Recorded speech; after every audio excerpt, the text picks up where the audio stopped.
we go. We're now having the passing of the colors.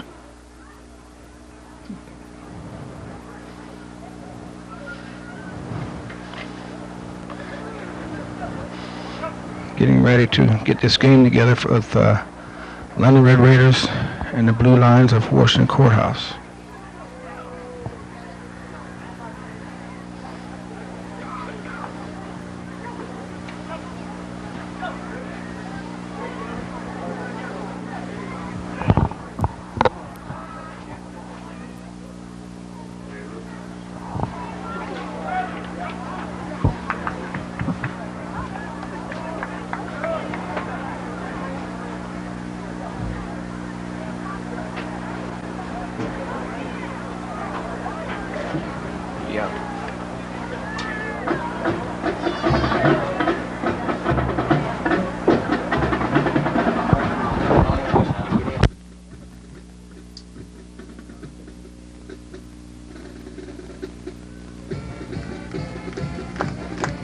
Ladies and gentlemen, the London High School Marching Red Raiders.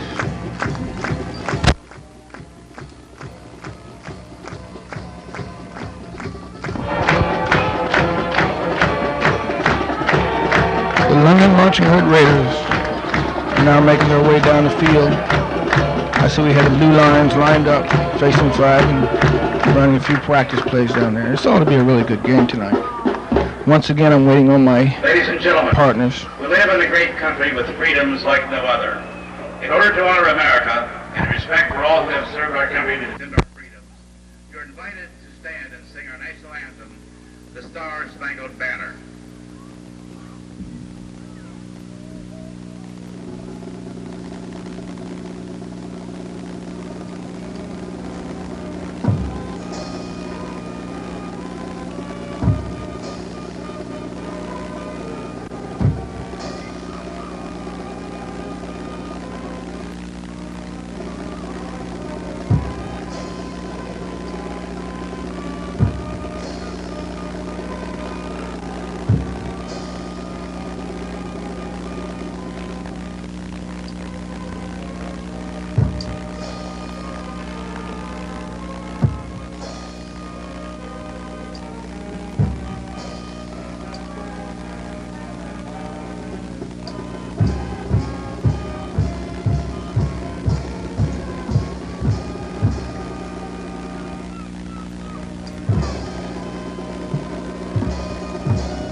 As we know, tonight is Parents' Night, and so at the beginning of the game, we'll have the traditional march across the field with, I believe, the seniors and their parents.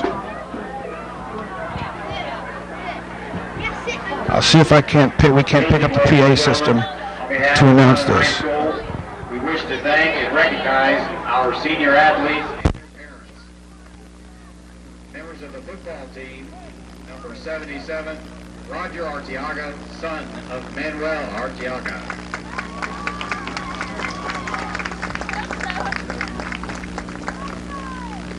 Number 11, Robbie Brown, escorted by grandfather Edgar Brown.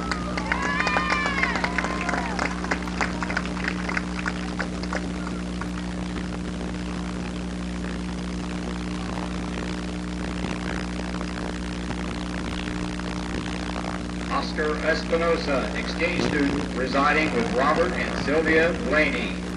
Oscar also is a member of the soccer team.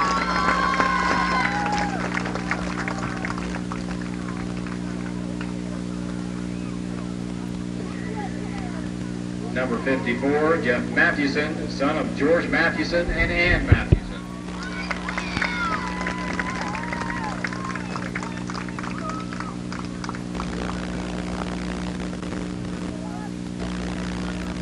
Number 45, Aaron Roberts, son of Keith and Violet Roberts.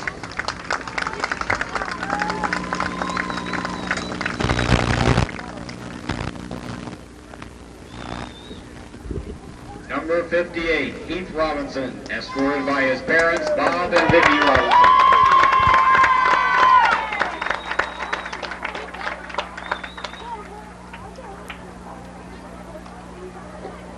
Number 51, Mark Short, son of John and Marla Short. We had a slight malfunction here with the PA system, so we missed a few of the first part of the ball players. We apologize for that.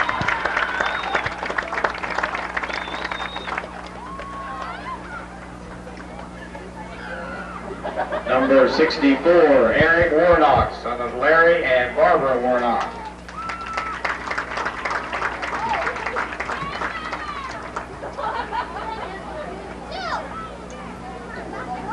Number 56, Cliff Williams, son of Geraldine Williams and Clifford Williams.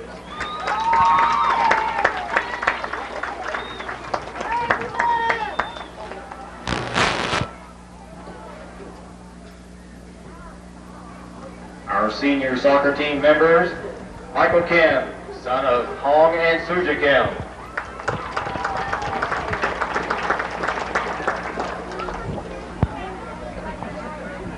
Jeff Knowles, son of Alan and Carolyn Knowles.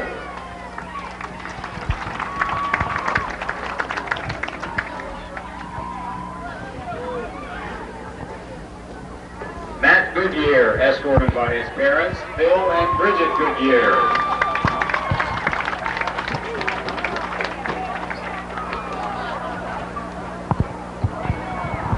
Brian Wheatley, son of Dave and Linda Wheatley.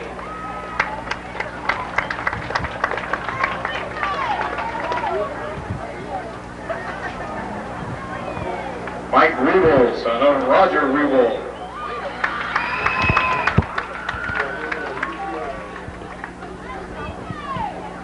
Mark Takis, son of Les and Ro Takis.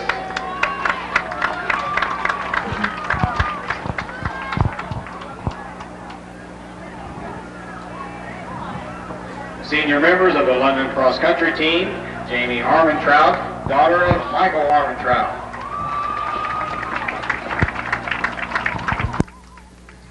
Shane Duffy, son of Richard and Brenda Cameron.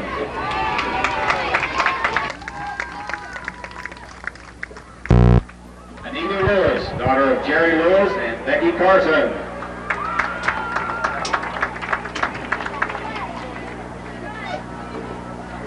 Lindsay Loudon, daughter of John Loudon and Debbie Hempy.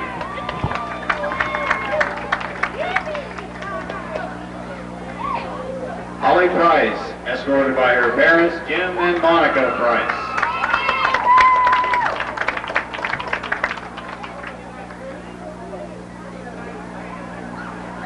Our lone senior of the London volleyball team, Lexi Evans, daughter of David and Patty Evans.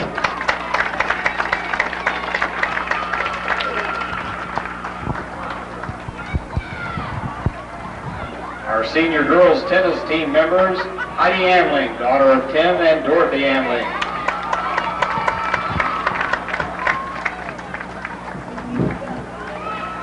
Nikki Blanton, escorted by her parents, Herman Blanton and Linda Getz.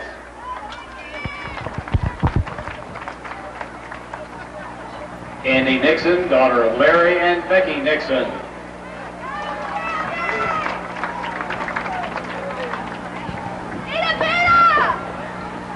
Seniors in the London High School Marching Band, Steve Kofeld, son of Vaughn and Janet Viator.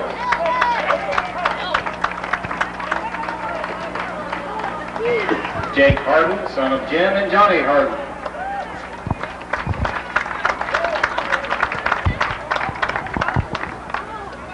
Colin Lucas, escorted by his parents, Randy and Karen Lucas.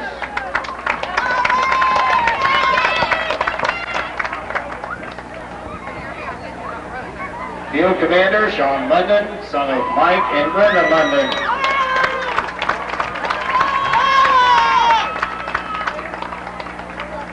David Swartz, son of Steve and Phyllis Swartz.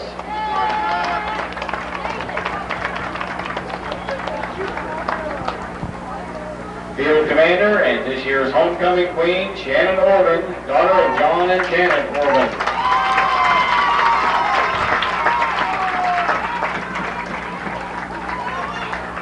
Alita Reed, escorted by her mother, Janet Reed.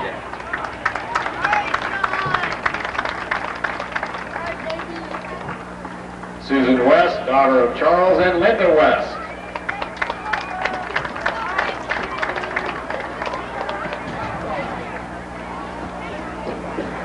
Guri Ingernus, exchange student residing with Tom and Rosie Cecil.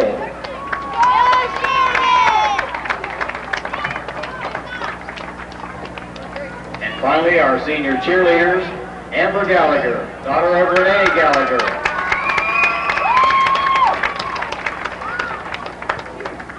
Abby Knott, daughter of Odell and Becky Knott.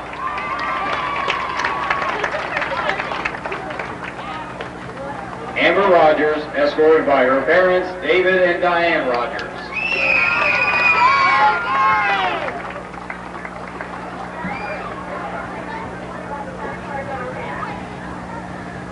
We'd like to thank the London High School cheerleaders and Ms. Baddour for arranging this tonight.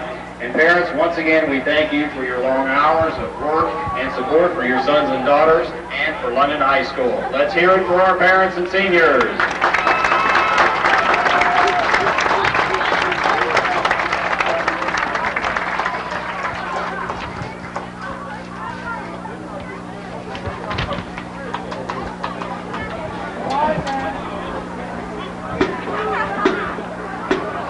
Parents, you may be seated. Thank you.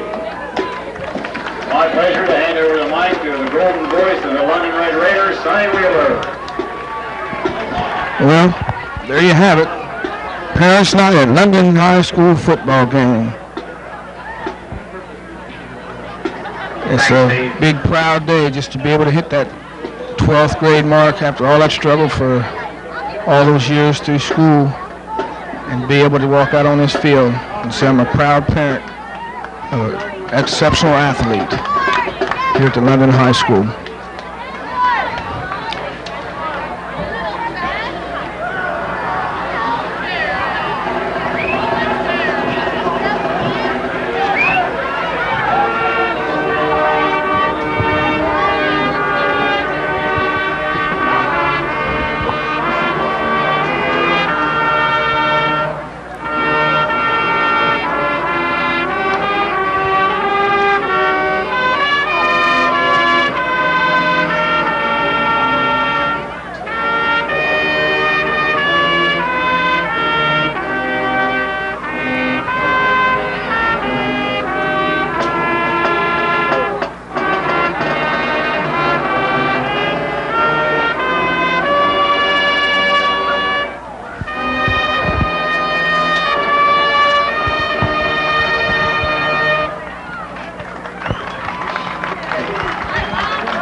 With the mad rush on the field, London Red Raiders getting ready to do their thing. It's a traditional pile-up at the beginning of the game. Like I said, it isn't quite as fierce as it used to be, where people get hurt and you end up knocking one of your better ball players out of the game.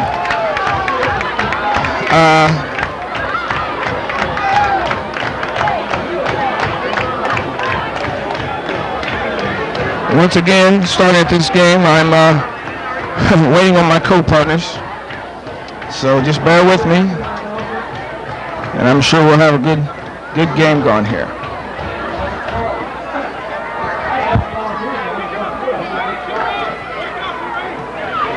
London elected to kick off. They will be defending the north goal. Blue Lions coming in here, but I'm not really sure what their record is. Carl, you know what the Blue Lions record is? Evidently they're 0-7, but they played some awfully good talent this year, awfully good teams. So I'm hoping that London isn't looking past this game and comes out with a slow start, because it could cause some problems. They played West Jeff to within just a few points difference there.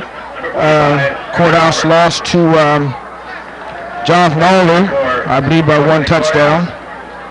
So I really believe we're looking for a really good contest tonight. So I think London has to be on their heels so they can kick back from the mild setback they got last week.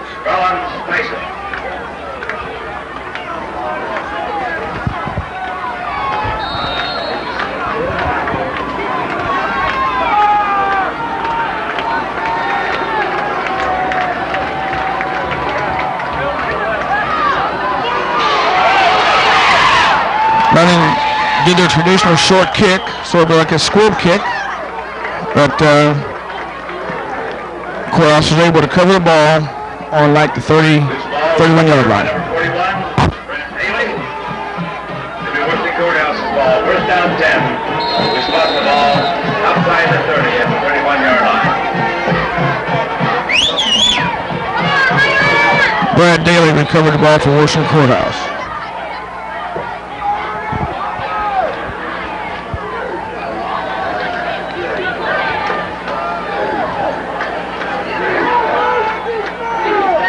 London sets up in a 6-man front defensive line.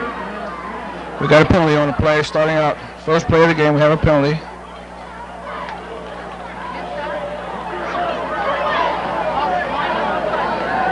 I believe it's going to go against London.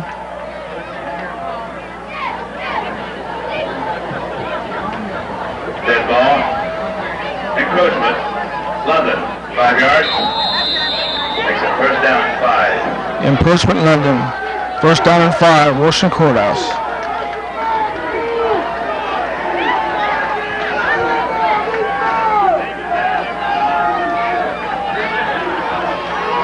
Washington Courthouse comes out passing off the bat. A lot of pressure is put on the quarterback.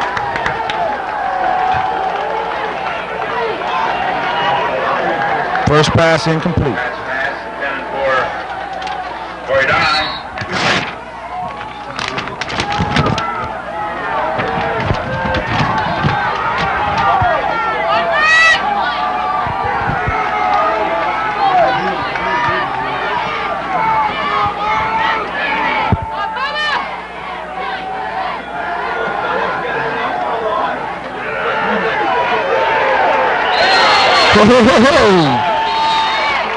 A lot of Raiders in on that play there.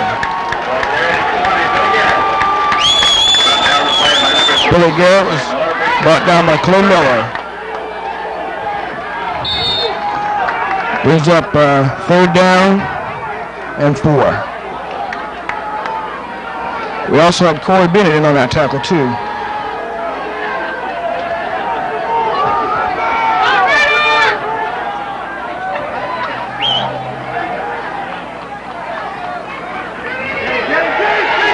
They got the quarterback down. It's going to be, he escapes 4 tacklers. He's still on the move, and I believe he's going to come up with the first down.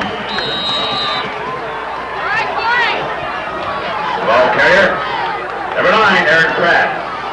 Aaron Pratt was your ball player at that time, and he just eluded tacklers. They just couldn't seem to get a good grip on him. And he looked like he's a little feisty back there. He wasn't giving up, and London was able to pick up the first down.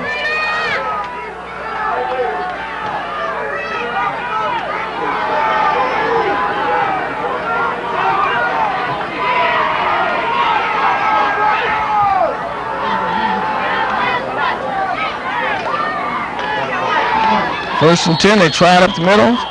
Look like for a gain of about 4. Billy Garrett, the ball carrier. Brought down by Scott Sims and number 58, Heath Robinson. Scott Siebel and Heath Robinson in on that tackle.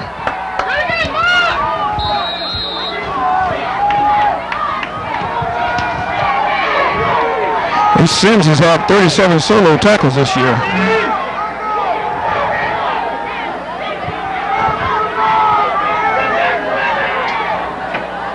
I believe he's our leading tackler right now, up to this point.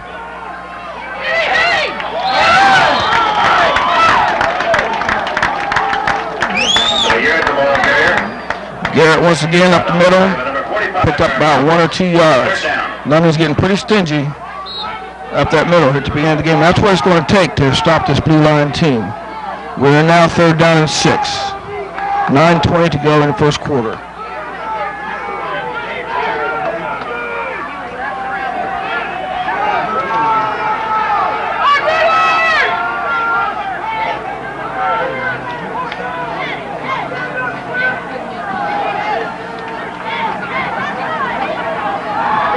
So the long count, trying to draw a little offside. The quarterback throws out. The pass is complete, and I believe they have a first down out of it. These blue lines are not letting up here. They're making a pretty substantial march here starting out. That penalty kind of helped them from the get-go. And they're slowly moving the ball down the field. They've crossed the 50-yard line. I believe his forward progress would have given him the first down, but he was shoved back. No, they're not going to lose the chains. Yep. First down. Blue Lions, first down on London's 47-yard line.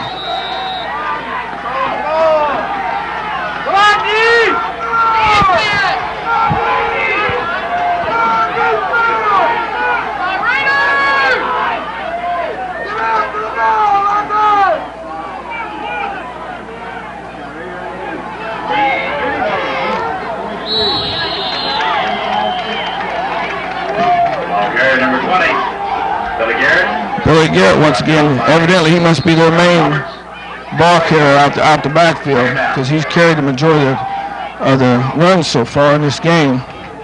I believe he picked up about 2 yards that time. He picked up 1, 2nd down and 9.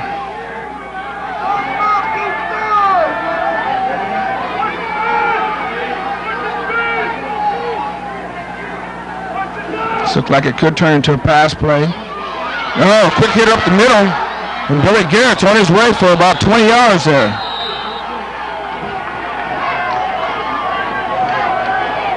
Caught a little off guard there. They were spread out like they were going to run a pass play, and they hit a quick hit up the middle, and Billy Garrett was brought down by Sean Kahn.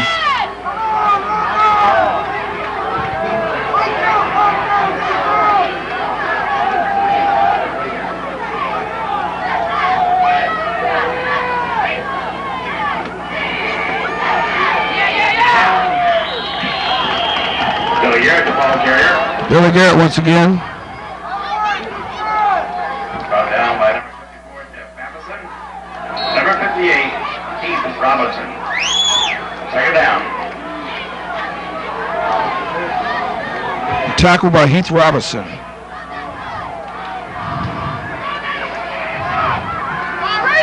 Heath has, so far this year, he has 6 solo tackles.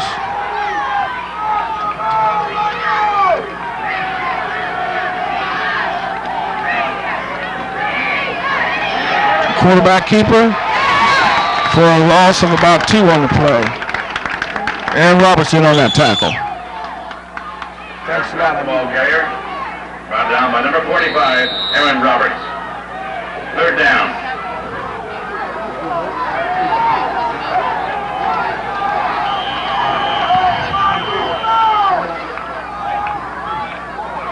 Timeout, Washington Courthouse. We got a timeout in Washington Courthouse here.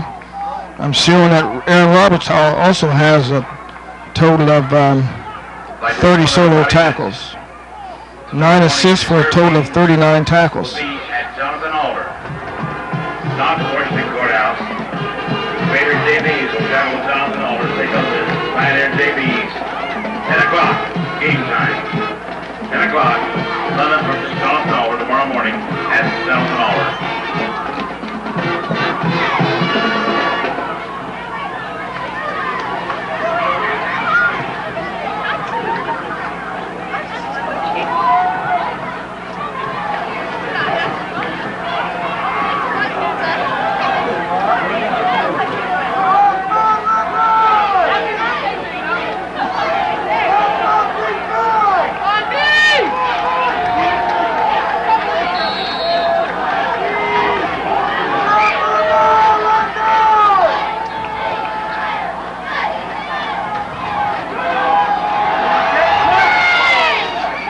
Little short pass to number.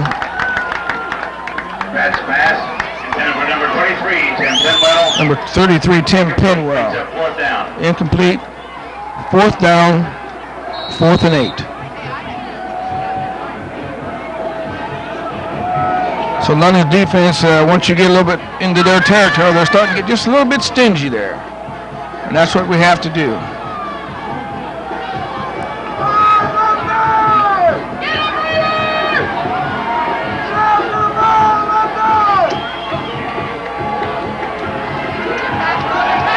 Quarterback back to pass for a short one.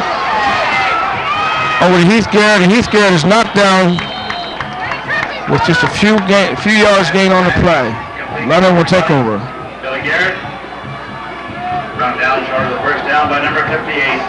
Yeah, I believe I see my help coming. Hallelujah.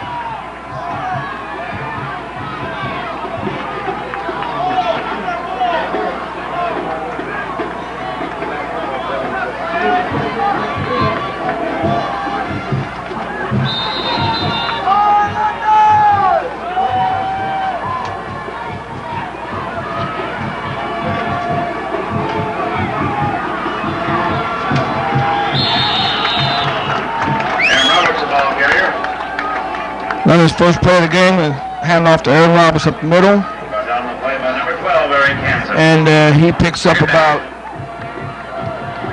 4 yards.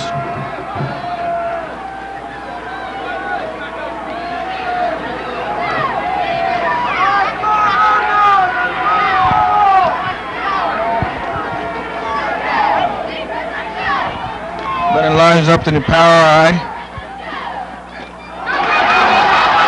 Hand off to Harris. Harris gets away. Gets a breakaway. He's got him beat. He's going all the way. It's Harris for a touchdown. A little shake and bake there by Mr. Harris. Number 32 for London. Second play of the game, and London goes all the way for a touchdown. What could I say? It's like it was drawn out of the playbook. London looks like they're bouncing back real quick off of this situation from last week.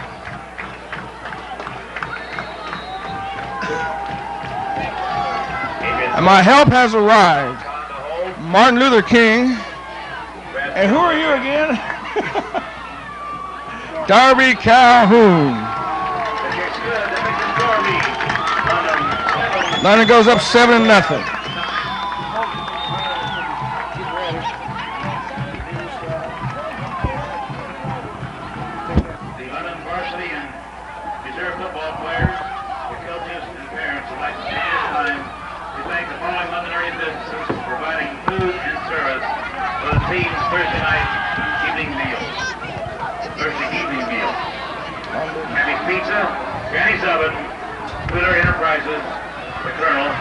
Yeah, we're going to pick up the scoreboard right now, so don't panic.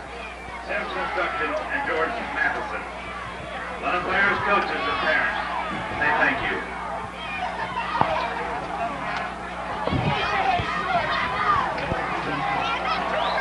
Right, you probably need this too. Imagine you put it underneath it there. This one is offense and defense.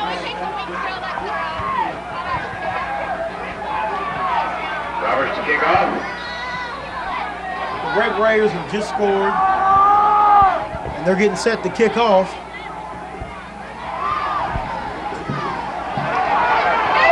Low drive and kick, picking up at about the 5-yard line. Great special teams play there by London.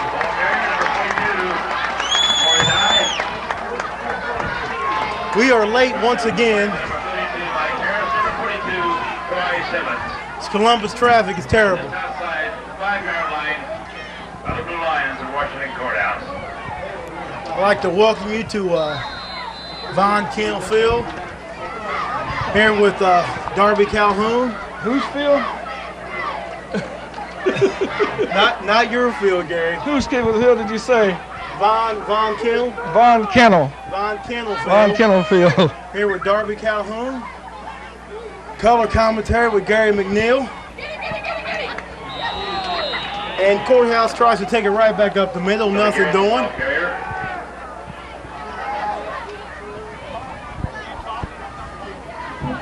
Run down by Roberts, Matheson, and Sims.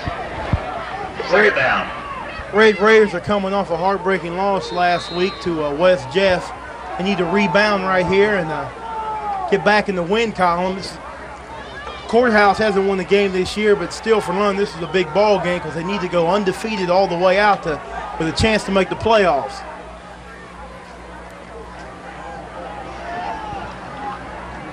Courthouse takes it over the right side, nothing doing. It's kind of surprising. It's kind of surprising Courthouse is 0-7 because traditionally they have a good team. I really think they're a better 0-7 team than what they're showing too. They have been very competitive in all their ball games that they've played. They just can't seem to get in the win column, and hopefully London can keep them from doing that tonight. They started out pretty decent. They moved the ball clear down to about the 35-yard line, and all of a sudden London just shut them down, and it's been Katie Bar to Boer since then. That Red Raider defense picks it back up again. It's going to be 4th down. Courthouse is going to be set to punt. Yeah, I see we got our best defensive offensive player there in the way of the pole. Back to punt for Washington Courthouse, number 86, Tony Urian. Got Corey Bennett and Bennett and Harris back to return. It's going to be taken by Bennett.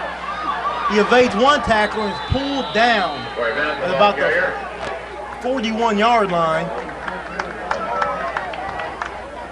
It's a pretty good kick. Courthouse punting deep out of their own end zone. First down, London.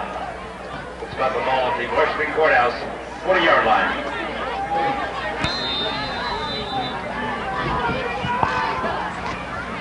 London gets set. We got Adrian Terry to the near side. And I think London wants to go ahead and put this game away early.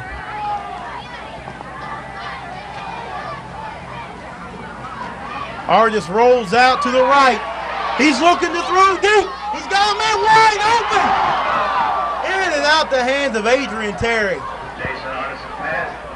And then number 22. It was a pretty good pass, Martin. Brings up second down. Real crisp play, too. Kind of shook up Washington. Did look good. At first, it looked like he was going to run the ball. He pulled it back and line. That was a good throw on the run. yeah, he seems to pass pretty good on the run. He's gotten better and better as the season's gone on. Yeah, he's had so far 71 attempts with 26 completions for 489 yards, 7 interceptions, and 10 touchdowns. They go over the left side. I believe that was the Harris. Gain of about 4 yards on the play. Well, if I was London, man, I would right back with the same pass they ran not too long ago.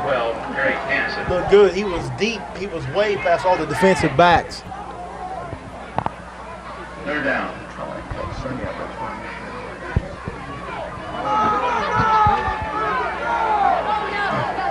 This would be a good position for him to run that with rolling out to the right there. They got Harris in at tailback, and that's who it's going. No, it's going to Bennett. Bennett's in at tailback. He breaks it right over the right side. Touchdown. Nice, Bennett. nice run. London's on a roll tonight. At Bennett, something else. He looked like the team I saw before I went to the game last week. And Martin, he was a guard at one time. Jack Lambert was a quarterback. That's true. That's true.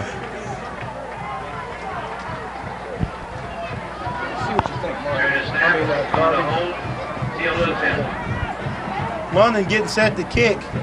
Kahn with the hold. The kick's no good. Kicks off the right. No good. The score, London 13, Washington Courthouse, nothing. The Red Raiders jump out to a 13-0 lead.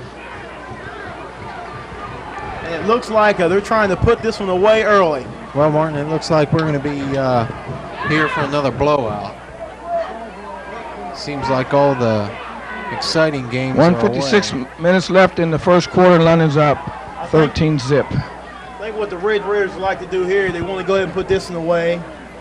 Then they go on the road next week. Carl.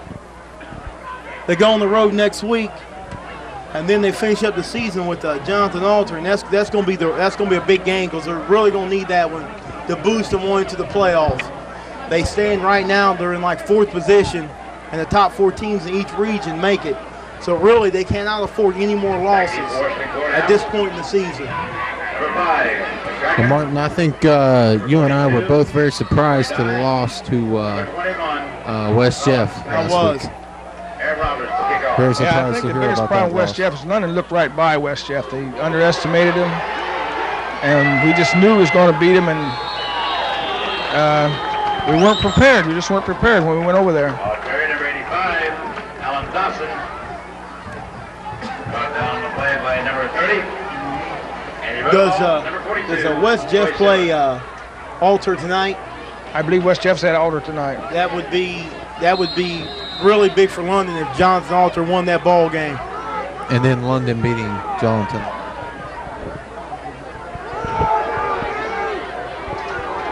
Jonathan Alder, I believe, is either 6-0 or 7-0, so they're not looking too shabby themselves. True. It ought to be a really good game. They're still undefeated. Courthouse goes right back up the middle.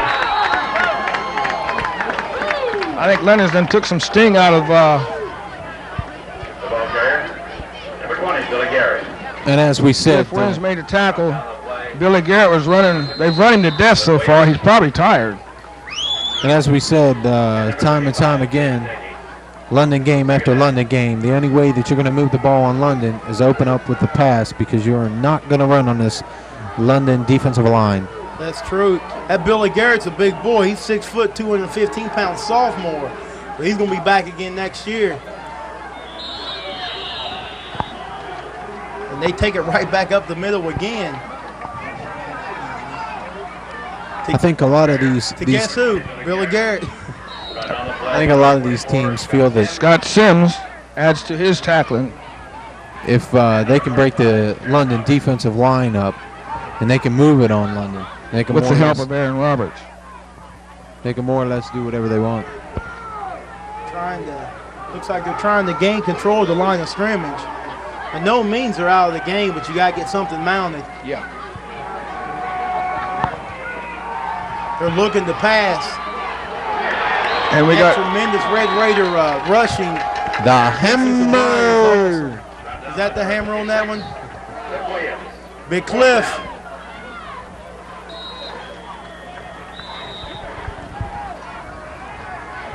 Cliff Williams is one of our leading tacklers too. He has like 30 solo tackles and 9 assists for a total of 39 tackles. A very exceptional 7 defensive of those end. tackles have been for he's thrown people 4 losses.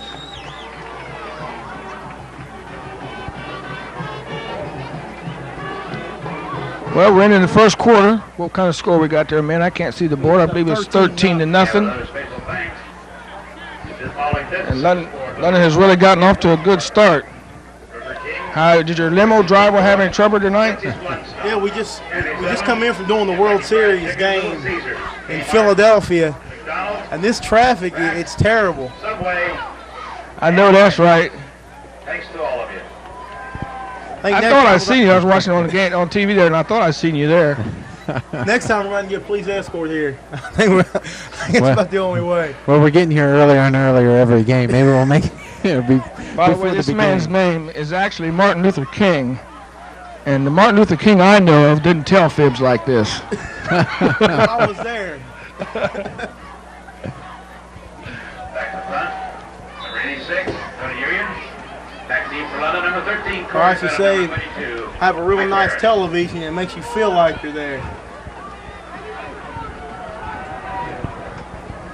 Got Bennett and Harrod back once again to receive the punt. It's about time for one of them to break one. They get a chance to return. You might as well stand on your feet. Looks like Washington Courthouse brought a whole, 10 fans out to this game. A short kick, high kick. I believe it goes out of bounds around the 51, 54-yard line. Punt rolls out of bounds at the London 46-yard line. London's ball, first down 10. I done said 51-yard line. Is there a 51-yard line? Only in Canada. You've been watching too much of that Canada. Ooh, I blew that, didn't I? That's one more. I was sitting here looking at the field going, wait Looks a like minute. 51 to me. London takes over at their own 46. Bennett's in at tailback, Roberts in at fullback. And they're looking to pass. Good pass. And it's good. And Adrian Touchdown. London Red 54-yard TD pass. Artis to Terry. You know, Martin, and that defensive man slipped and fell down, or I think that might have been an interception, and he could have broke that up because he was right there. That was good coverage. He just slipped and fell down, and there's one for the London Red Raiders. Terry stayed with the ball. That was very good. Stayed with the football all the way and redeemed himself on the drop in the end zone. That's a very nice play right there. Now, Martin, don't say nothing about this extra point now, as we all know. Teal tips the extra point. Terry Conn will be holding us. And it looks good. Brad Teal kicks it through.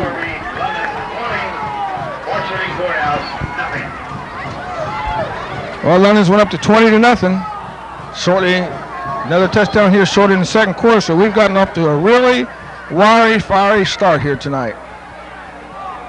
Scores 20-0, and the cheerleaders are doing the traditional tossing of the little plastic football into the crowd.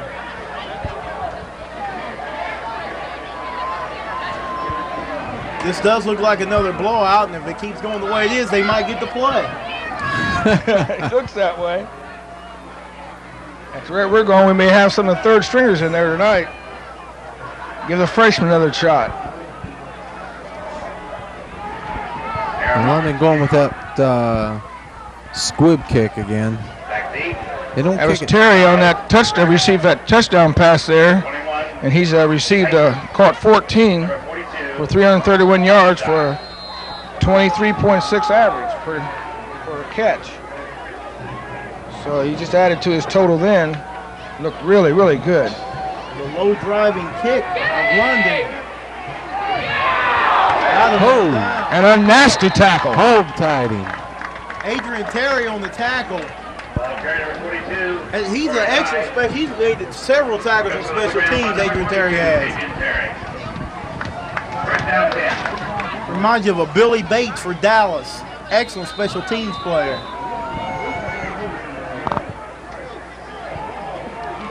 Yeah, Terry's showing 28 solo tackles with 4 assists for a total of 33 tackles. And that one there had a little fight in it, fire in that one. In other words, where you think you're going? They're set up. They're looking to throw. You better watch throwing to Sean Kahn's side, boy. He'll pick it off in a second. That was a nice little pass, though. First down. Maybe. Maybe not.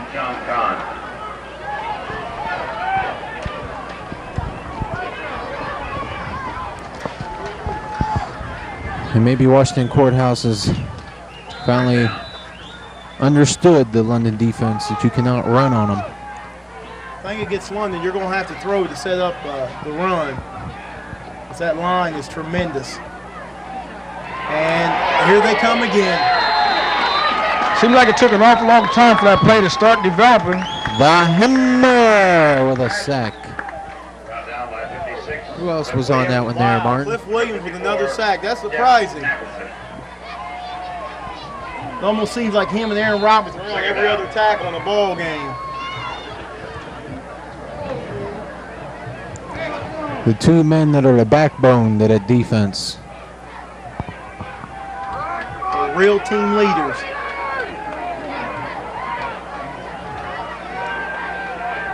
Like London's in man-to-man coverage. Looking to throw. Oh, intercepted! Take it all the way. We got a flag, Martin. And we got a flag on the play. On the other side of the field. I think we're going to have a clip against London on the return. He took it down inside the 10-yard line. And Bennett. That's all you hear anymore. Bennett on both sides of the ball. Boy, he makes things happen no matter where he's at. He does. He's an excellent football player. He could be at home, and he'd help London win a game.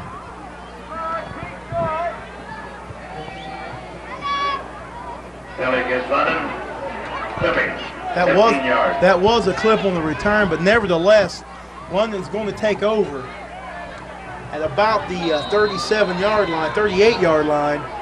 And it's not a question, will London score, but how many downs will it take them to score?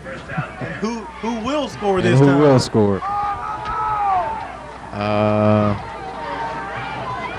I think we ought to spread it out a little bit. Looking to throw. He's under pressure. And he's brought down for a big loss. They start us the ball carrier. Back across midfield. Brought down by. Second down. Harris coming into the ball game.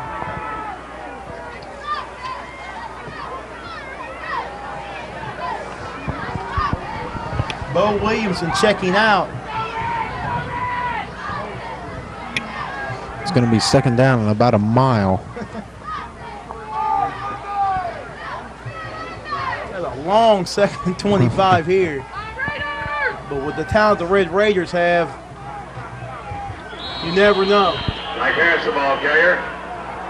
They've played some games where second down and 25 is like third and short. Brought down the play by number 60, Eric Welch. Number 21, Roland Mason. Bo's coming back in. Third down. And I think you'll pretty much see a pass right here. A little slant across the middle. Seemed to work on it last time. I believe we've got a perfect night for football here. It's not too cold, not too hot. It's really nice. Uh-oh. Comes Bennett around the left side. Bennett. He gets a little bit of it back. He gets across midfield. Almost to Courthouse's 45-yard line. Number 21, Rollins Tyson.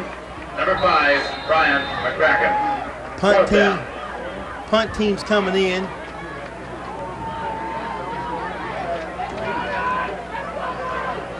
Adrian Terry is going to snap. Aaron Roberts is going to punt it, and he is an excellent punter. Aaron Roberts is more of a utility man. He does a little bit of everything. They got 10. It's a high snap. At one step and kick. Excellent kick. They put 10 men on the line of scrimmage. Aaron Roberts is cut. Golstead uncovered by Mike Harris. The ball at the Washington Courthouse 23-yard line. First down 10. The Blue Lions. We haven't heard much of a roar out of the Lions tonight. It's been kind of a laid-back game. London more or less controlling the ball. Washington Courthouse struggling to get something started. They're doing as they usually do, controlling that line of scrimmage, and that's where it all starts at.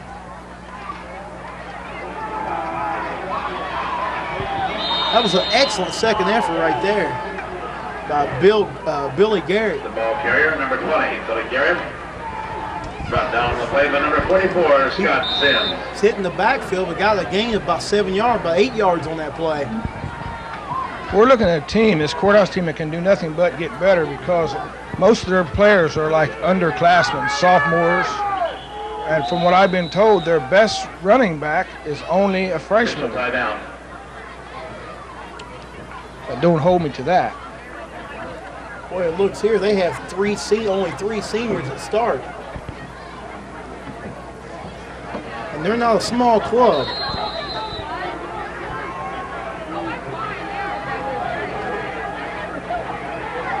Full house backfield. That's good. They give it to the tailback.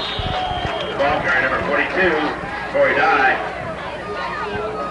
London's not going to give you much room to run up the middle. And you've got two backs going up there to block for you. That more or less just plugs your hole up because they're not going to let you go through there with 3 or 4 guys and block. It just ain't going to happen. You're going to have to open the pass up, make the linebackers move back, and then maybe try to run it. But you're not going to just run it on this team. It just isn't going to happen. They got a 3rd and 2 here, and I don't see them taking it up the middle. Here they come. They're looking to pass. It's looped out. Uh-oh. Nice pass. Nice catch right there, and it's going to be a complete pass. Kid had total concentration on that ball. That was a good play right there. A good pass and a good catch. Pinwell. That was a nice catch by Tim Pinwell right there. Very nice. First down, Washington Courthouse. I really believe they think they can pass on us. The defensive man wasn't, I mean, he covered him pretty well on that. It was just a good pass and a nice catch. He got up there to get that one. And this is what Washington Courthouse is going to have to do if they're going to get something started here. London's in a 3-deep zone now. They've been mostly and here they come again. Bingo, a nice pass. And we have another penalty thread the needle on that pass too. Looks like maybe roughing the passer maybe. Does look like it's going to be a personal foul. That was a late flag. Pass complete to number 42, Corey Dye. Another first down from Washington Courthouse. And again, another good pass. The rush was on, but he was able to get that one away. And the receiver just went right in the hole of the coverage. Right in the soft spot of it. Between 4 defensive men. Made a good catch. That's going to move them inside the 20 to almost the 15-yard line. Now this is where Washington Courthouse, if they want to maybe a little draw play to throw London off, because they're passing very well on London right now, just to throw them off, keep it mixed up a little bit. This would be a good opportunity for that right here.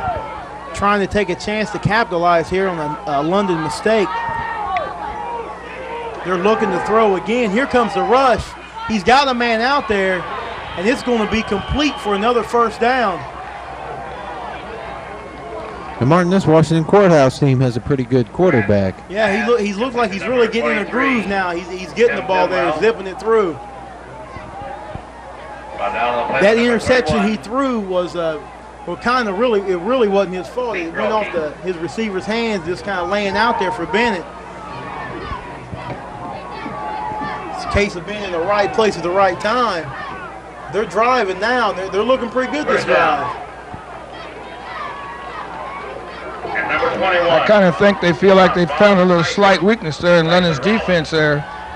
And so far it's working for them. But I got a feeling that passing like this, it's just leading up to a big interception. Sean Kahn back there with 4 interceptions in one game. Yeah, this Convoy has really got good ball savvy and good hands too. They tried to mix it up a little bit with Garrett up the middle. Number 20, Billy Garrett. He got stood up right there in a big hit by Aaron Roberts. Brought down by number 75, David Nagy. Number 45. But he got about 4 yards on the carry, which isn't too bad, especially down where you're at now. And again, the pass is what they have to do to open up that London defense.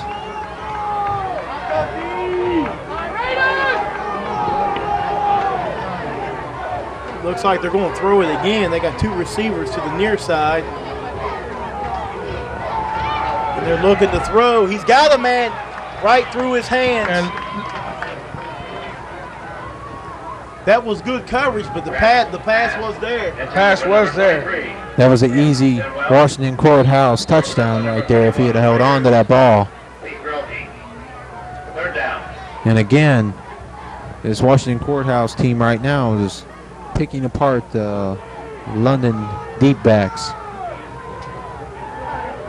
I think London's trying to play a lot of man-to-man coverage,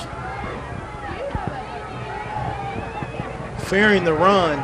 They do have a big back there. He's looking to throw again, and the receiver fell down.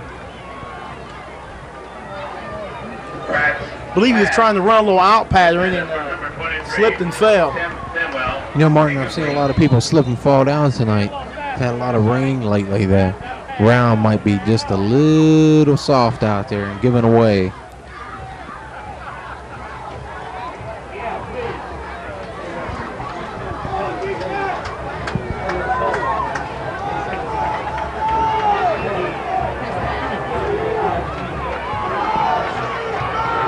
Set up, same formation. They're looking to throw again. The blitz is on. Excellent play right there. He got the pass up, but the Red Raider defense was right there. It seemed like they just wanted to be around that ball. In London again. As soon as he caught the ball, they had a host of Red Raiders all over top of him. Once you get inside that 20 on London, they just close everything up. They are tough down there. Looks like we're getting set up for a field goal attempt here. The ball at the Raider 8-yard line. No, they're going for it.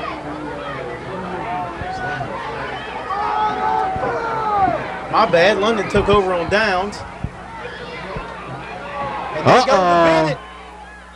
He was one step away from breaking that all the way. He was a little mad at himself for being taken down. Well, when he gets out, he's gone. He is quick.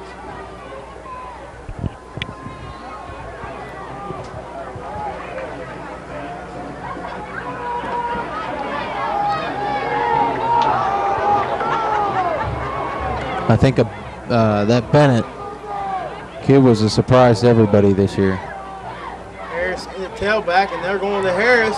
He goes over the right side. He breaks a tackle. He's still going. He don't want to go down. 20-yard run right there for Mike Harris. Number 42, Corey Nye, and number 5, Brian McCracken. First down. And London doing it on the ground, doing it in the air. They'll do it anywhere. He broke about 4 tackles on that play. That was an excellent run by Mike Harris. I think everybody hit him but the coaches.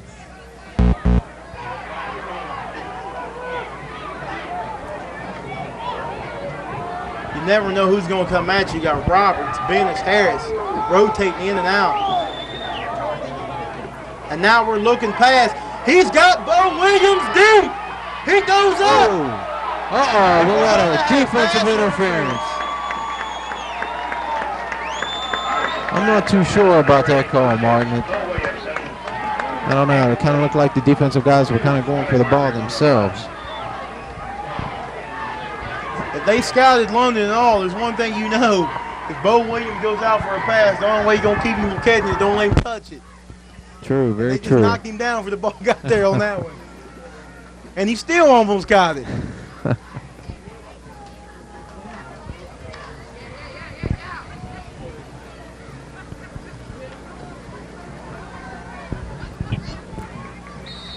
Penalty, 15 yards, pass interference. I guess Washington Courthouse, first down, run the ball.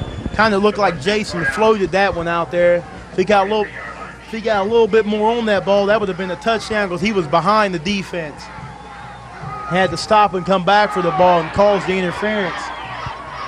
And there's the flip to Harris. He's still going for another first down. And Harris run over his own blocker and kept on going. Blocker just wasn't going fast enough. Harris is serious about this game tonight.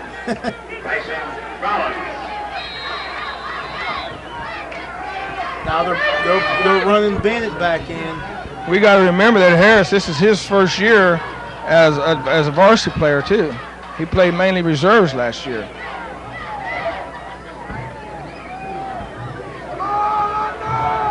Looking for a ruby and finding the diamond. Mike Harris, he's very quick and he's very hard to bring down. And Artis is looking to throw. Oh. He's under pressure. Ball carrier, Jason Artis. Going for a loss by number 41, Brent Haley. He had a little bit time to throw, but didn't have enough time to set up, and that's what you call a secondary sack right there. That was excellent coverage. London takes a timeout. Dalbamar evidently seen something he didn't like. Timeout, London. You want to pull right in on them, Carl? Here comes the water. Yeah, seems odd sometimes seeing that water go out on the field. I can remember back when I played, you didn't touch water. If you touched water, you was in trouble. Things have really changed in the last 5 years. Oh, yes. 5 years. 35 or at least 40.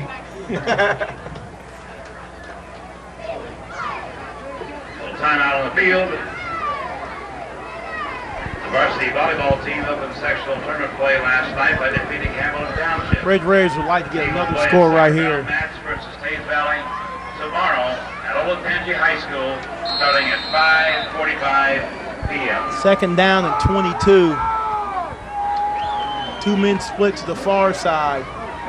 Flip to Harrison. He's in trouble. There's another flag down on the play. And there is a flag down on the play. And Harris couldn't quite squirm out of that tackle there. Man had to hold him by the foot. He's made some really decent runs so far tonight. Holding against London. Holding. It's already second down and 22. A loss on that play. They would probably go ahead and decline the penalty. The penalty was declined. This is the second time in 2 series London's been third and very long. Third, they haven't even put up on the board yet. They're kind of calculating. Third and 28. And he's looking deep. And he heaves it out there again. Oh! Excellent play by Adrian Terry to break that up. Artis' pass intended for Adrian Terry. Broken up at number 5, Brian McCracken. That was almost intercepted. Smart play by Terry, becoming defender on that play. That's one of our major plays too, and I think they're looking for that. It's almost a telegraphed play. Even if it was picked off, it's really not that bad, but it was kind of a deep pass, and it works out just to be just as good as a punt. Number 12, Eric Hansen. Good snap, good kick.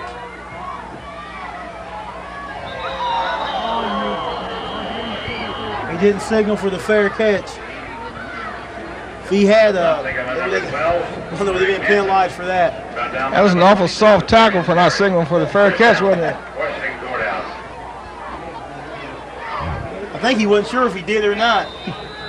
Kind of looked like he tried to stop and keep from touching him. So the way he caught that ball kind of looked like he did. We're under 1 minute to play here. I think London's just going to sit back and not let nobody get behind them. Just hold off the big play. Go into halftime with a 20-0 lead.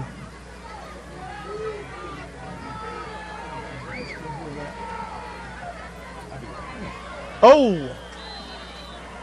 That was almost picked off by Sean Kahn. Pass intended for number 42, Corey Dye. Incomplete. Second down.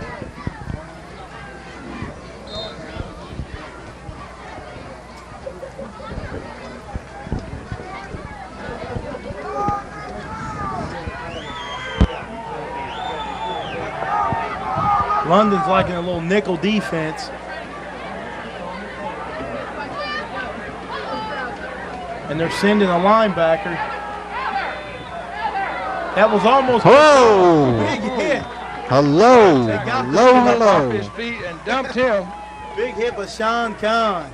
Number 14. There it is. Pass complete to number 22, Norman Evans. He got the first down, but he sure paid for it. Yes, he did. Yes, he did. He'll remember that number 14 for a couple of days.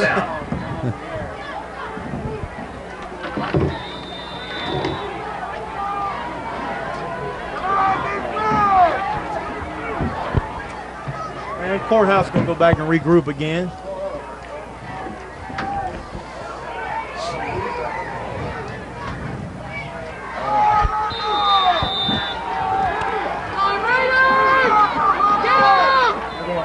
Back up the middle. Short game of about 3 on the play. Washington Courthouse is going to have to open this one up, put this one down the field if they plan on scoring for this first half's over with. 23 seconds to play. I think they're going to have to come up with some trickery here. It's a pleasure to announce. How about the hook and ladder there, Martin? That one always works on London pretty well. Always a good one this juncture of the game. That one always gets London, too. With the freshman, Shanna Ryan, winning the individual title. The girls' team will open defense of its district championship tomorrow, Berliner Park in Columbus, starting at 12:45 p.m. Good on, girls. The bands are getting set up here for halftime.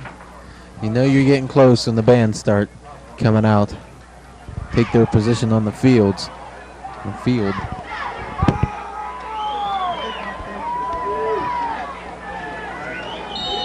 And here we go. No, we don't. Oh, encroachment against Courthouse. Billy Marker on the play.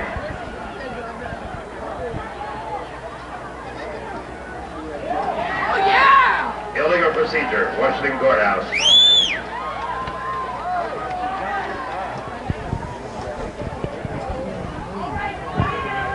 Got 22 seconds left in the first half. Now they're set up. This one goes off. Cliff Williams rushing in. Another good pass right there, close to a first down, but short. London's more or less giving them the pass, just making sure it's nothing big and nothing that goes for a score. Just kind of running this one out. You can't let them get behind your hit a lane right down the middle. That's dangerous. I would say it was probably defense pretty good since we're looking at just a few seconds going into the half. We have another penalty. Personal penalty foul on Courthouse. I didn't even see a flag. Oh, there it is. There it is. They hit it on us.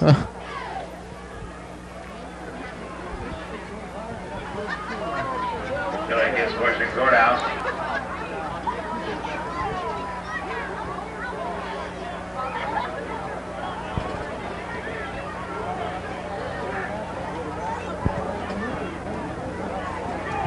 $14 seconds left to play.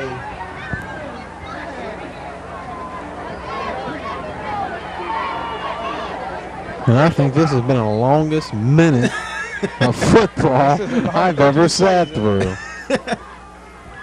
Hey, a half an hour ago, I said we're under a minute. 15 yards. We might have 2 more plays left here. Yeah, but evidently we're going to go for the bomb. Oh!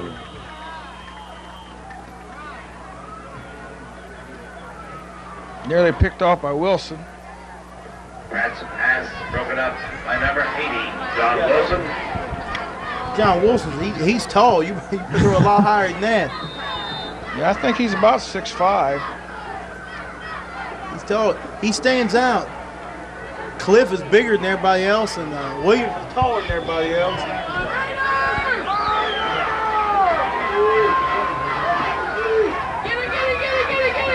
They go over the left side. That's going to be the last play. Ball carrier number 20, Billy Garrett. And again, I could be wrong.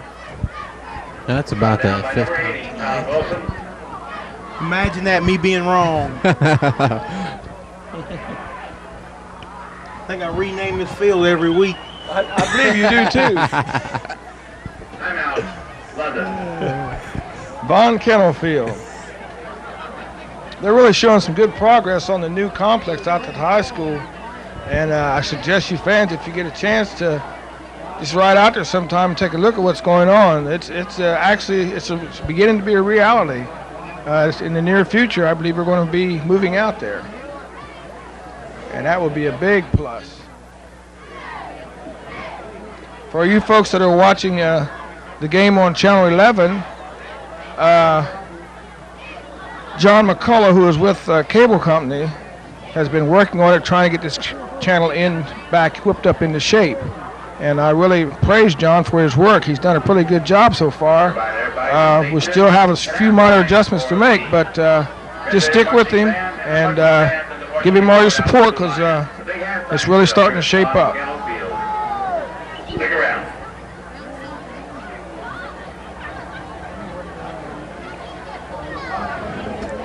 And Martin, this will be the last play. I hope there's a defensive penalty and you're wrong this time. And we get another flag. How about an offensive one?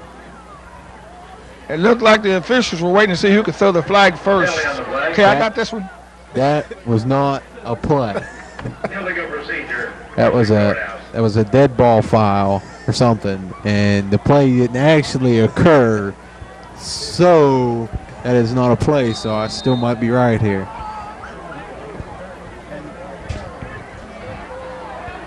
We're still under a minute. We're under 3 seconds, actually.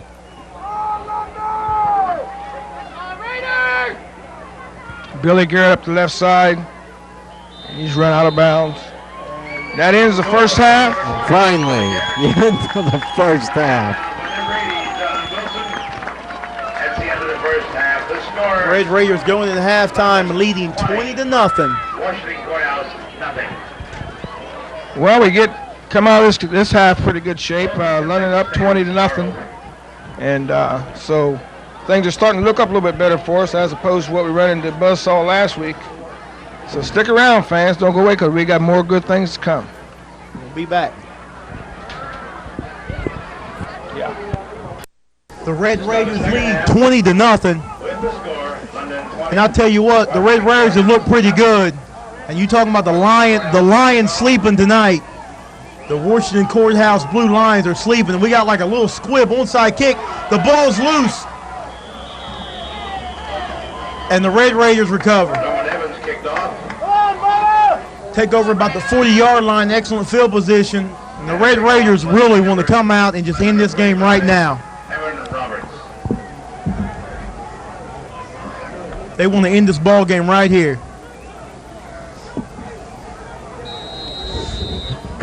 Spot the ball at the Red Raider 40-yard line. They're going to start the second half with Mike Harrison at tailback. Aaron Roberts is at fullback as usual. And they're going to Harris over the right side. He's still going. He's down close to a first down, just short. Gain of about 9 on the play. Brought down by All London really needs to do is put a couple more touchdowns on the board. Get the second team in as they usually do after they get a good ways ahead. And just go ahead and take this one home as an easy win. And look forward to the next week.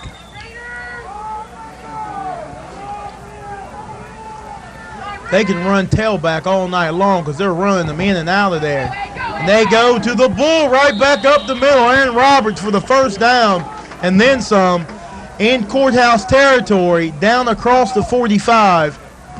And this is what London needs to do is run the ball, get a couple passes in, but run the ball. If they're running successfully, go ahead and run the ball to eat up all that clock that they possibly can. And keep Washington Courthouse away from the offense and without getting a hold of that ball, because that quarterback seems to be a pretty good passer and was opening it up in the first half. A little pass to Adrian Terry there. That was a gain for about 5 yards on the play. number 5, Brian McCracken. And London more or less moving this ball down, more or less making it really simple. Not making any tricks, no No chances of fumbles, passes intercepted. Just doing what it takes to move the ball. Flag now. You made a point to say a while ago about the amount of rushing backs we've got in here. That they can just keep switching one after another. And we're looking at Lester with 64 carries, and Harris has 44, Roberts 53, Artis 41, and Bennett 42. And we're looking at also yards per carry. These guys are getting something like Lester has 380 yards, Harris has 354 yards, Roberts has 351, Artis 142, and Bennett 227. So you put them all together like some of these other teams and run one or two backs like that, you're looking at pretty close to a 1,000-yard season possibly for one or two ball players. There goes Harris. Oh. Over the right side. One man. Gone. He could go all the way. Down inside the 10. Possibly inside the 5. Brian McCracken. I just mentioned Harris has 44 rushes for 354 yards and 8 yards per carry. His average just went up on that play. I have this weird feeling, Martin, that the ball is going to go to Roberts. Don't ask me why. I really don't know. He's due. Well, they got that bull. They call this their bull offense. And I could be right. It goes. He's close. Aaron Roberts, the ball carrier. Rounded out by number 18, Mike Donahue. And number 22, Norman Evans.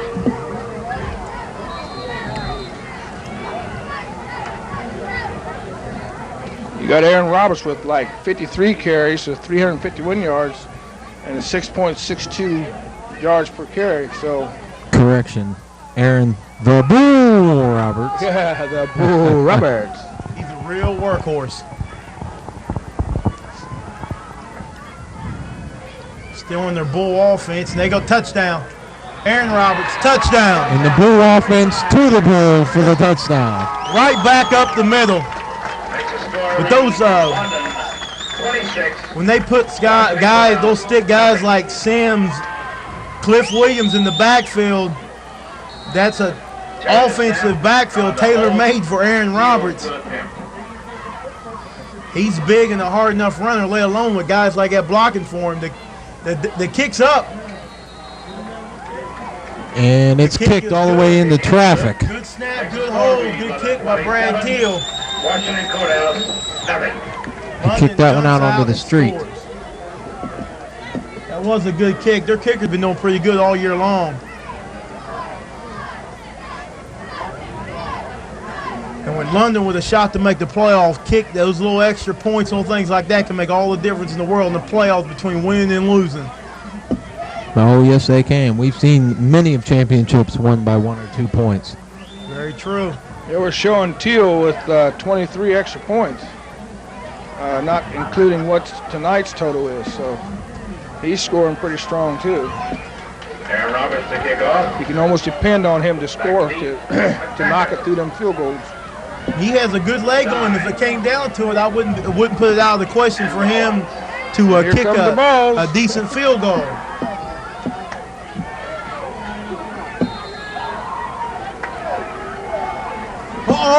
Oh! What a throw by one of the cheerleaders. Put a jersey on her. Put her out in the field there. Little split kick. That ball the cheerleader just threw hit the cameraman crew on top of the press box. She threw the ball out of the stadium. Carrier number 80, Ken Sawyer. Round down by number 32, Mike Harris. First down 10. Spot the ball at the Washington Courthouse, 30-yard line.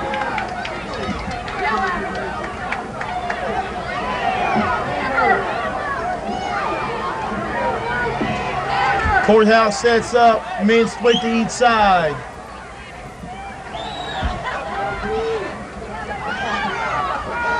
They're dropping back to pass. He's got a man out there. Uh-oh. Scott Sims was there. And again, Washington Courthouse going back to that pass, and they've been very successful with the pass in the first half. I've gone back with it. Scott Sims. Sampson, another tackle. Washington Courthouse is going after the London deep backs and being very successful at doing so.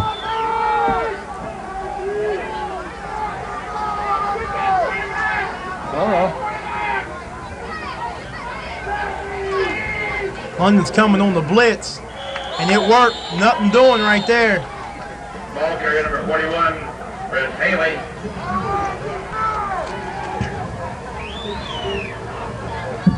Brought down by Jeff Matheson. Seth Williams. You know, Martin, Washington Courthouse does not look very big compared to the London defensive line. They look very, very small. This Red Raider defense is playing tremendous as usual. And they're coming on the blitz again. Oh!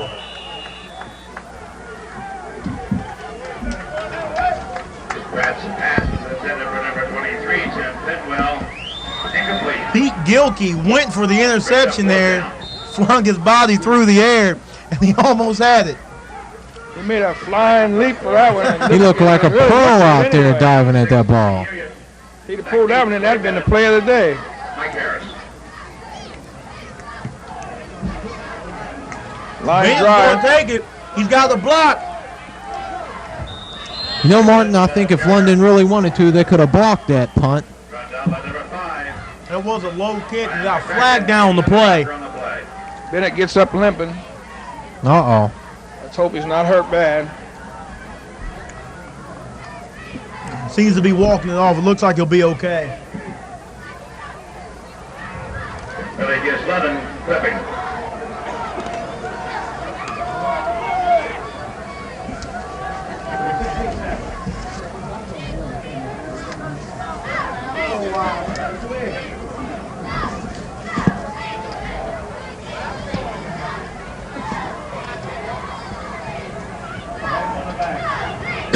Looks like maybe he twisted his ankle or maybe he got it stepped on.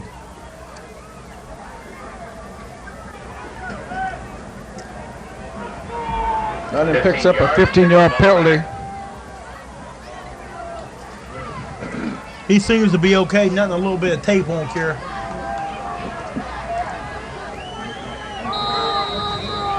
the ball at the 24-yard line of the Red Raiders. Tell you what, with Harris in the backfield, you ain't losing much. You ain't losing nothing. He takes it over the right side.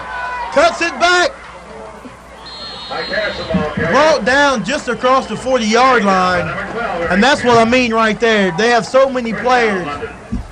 You can list them all, the whole starting team. You never know who's going to do what. And London really put a tackle back there and carry the ball. It wouldn't surprise me. They have great they took a team guard and put him back there. London backs are really racking up the yards tonight. Ho! Laying it out for Adrian Terry. He's trying to run it down. A little bit too far. Jason Artis' pass intended for number 22, Adrian Terry. Broken up on the play by number 5. And London again breaking up the plays.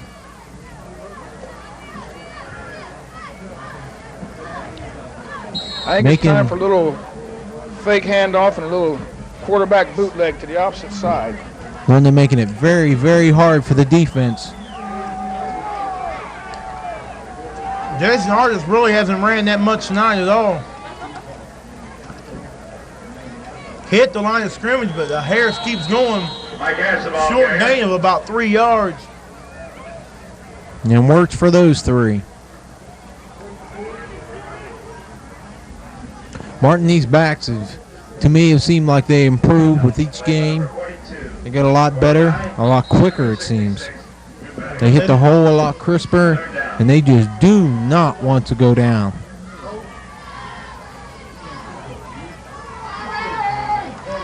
Not to jinx London, but their handling of the ball has been very well.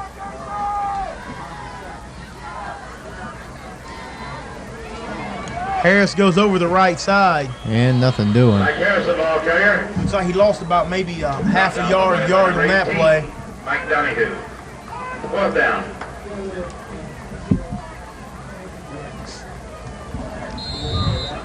Boy, Martin, there's a tight bit of a nip out tonight, boy. Yeah, it is. It's getting cold, but Next game, I'm going to have to wear my gloves and my toboggan. Number 45, Aaron Roberts. Back knee, number 5. you know it's definitely getting close to playoff time now, and the Red Raiders are right in the hunt of it.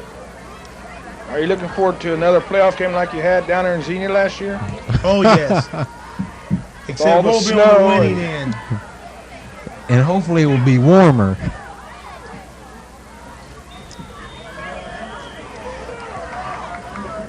If anybody was at the game, they know how cold it was and how windy it was. And being up on the top of that booth and almost being blown off of it by the wind. I've been to many high school football games. The London playoff game last year was one of the coldest I've ever attended in my life. I agree with that one.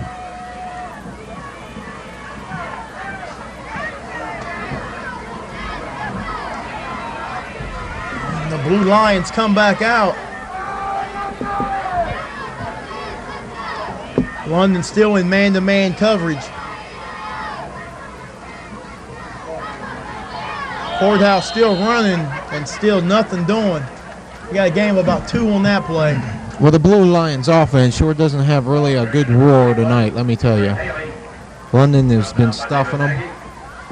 And again, if they're Washington Courthouse is going to get anything started, they're going to have to go to that pass, which was rather successful in the first half. They started off the second half doing very well with it. And right now, that is the only thing going for them. Little short passes.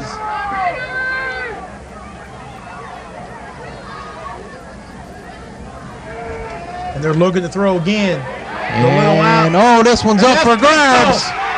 This one's going to be a touchdown. Touchdown, Sean Kahn. He gets another one. The quarterback was rushed, and he just put up a duck for the grabbing. And Sean Kahn grabbed it. Boy, Martin, you sit and dream about interceptions like that. That ball should have never been thrown. Up here in the booth, we pretty much, as soon as that left his hand, that was intercepted. Only way he could have missed that one is two Red Raiders fighting over the ball. And you got to give that interception to Adrian Terry for the rush and made him throw that duck up in the air.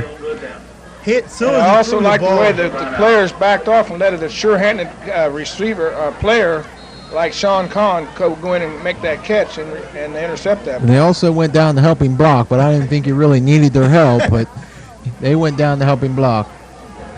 And another one out into the street. He can really boom that ball.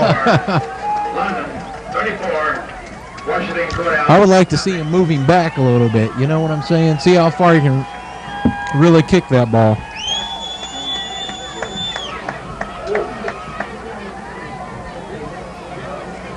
You know, on paper, these scores are deceiving because the way Washington Courthouse played West Jeff and the way they played Jonathan Alder, I just knew that London was they were going to come in here and give London one heck of a ball game. But so far, it's been all London and very little Blue Lions. Well, what I think is really surprising, why I think Martin and I were both really stunned about the loss to West Jeff was, as in this game, London really doesn't seem to be really up for the game. They seem to be really just kind of like a practice to them, and they're really beating this team really bad. They're playing very well, very crisp. But I don't know. It doesn't seem like there's much enthusiasm. Even in the stadium with the fans, there's just not too much enthusiasm here. This could be kind of good because in a way, as good as London is, I think they can play a lot better, and I feel sorry for the team. Absolutely. When the whole team shows up, boy, somebody's in trouble. He had 10 guys in on that tackle. Yeah, and I believe that was one of the major problems last week because we went in there just knowing we was just going to tear up Jack, and we were stopped on our first drive, and from then on it was just all West Jeff. They were just one step ahead of us on everything they did, and I just feel we weren't prepared for it. Of course, everybody has their reasons why we won, why we lost, and that's just my thinking on it. I think this is a good game for them. This will get them back on the winning track. And plus the coaches, I'm sure, will instill in their head when they go on the road next week, they have to win.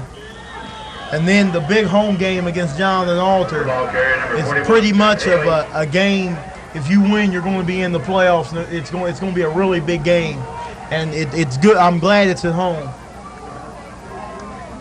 And London showing great defensive play on that one. Washington Courthouse got about 5 or 6 yards on the play, but there was only 2 defensive men that weren't on that wasn't on that tackle. London defense goes to the ball very well. Great pursuit. Pursuit on the ball.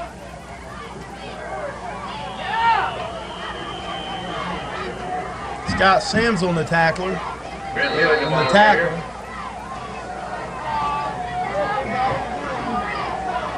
Brought down by number 44, Scott Sims.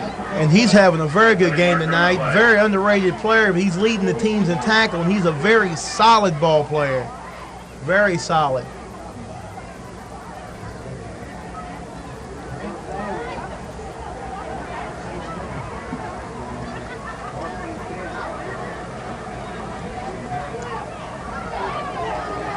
Personal foul against Washington Courthouse. Unsportsmanlike conduct, 15 yards against Washington Courthouse.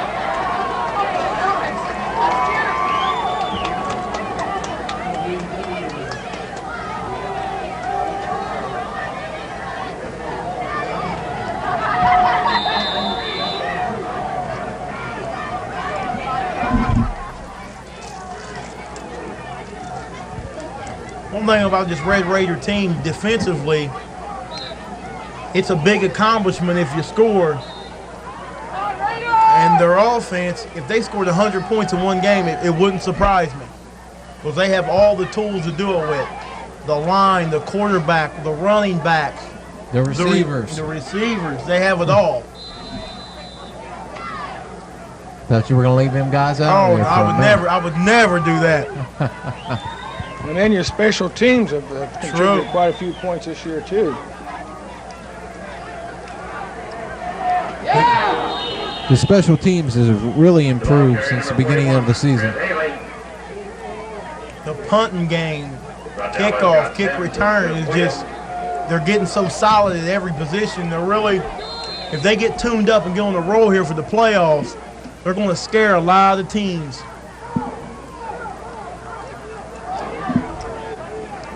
And I wouldn't be surprised at all to see this team make a run for the state championship. High kick. Fair catch. A fumble. That looks like to be Washington Courthouse's ball, Mark. Anything could happen at a pile, though.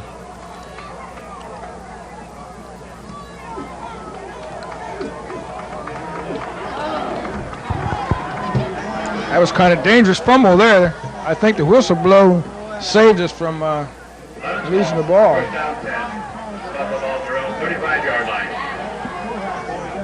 I was almost getting ready to say that would probably been Washington Courthouse's best play all night right there. Hey, I got that ball back.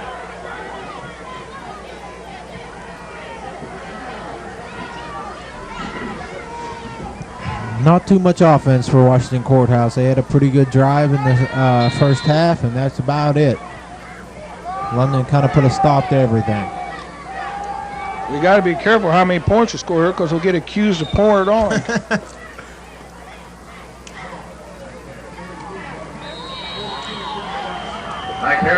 Over the right side, loss of about 4 or 5 yards on that play.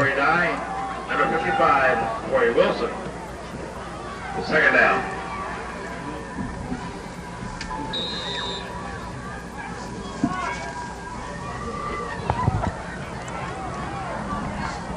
Pete Gilkey checks in.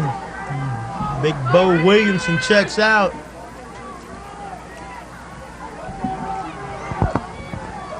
Second and about 11 or 12. And there's the option. It's wide open.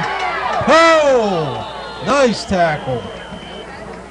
And I'll tell you what, Adrian Terry is very lucky he didn't get called for holding on that play. Down by number 5. Freaking with the tackle. Trying to make the block for Artis. I think he kind of reached up and grabbed a little bit jersey there.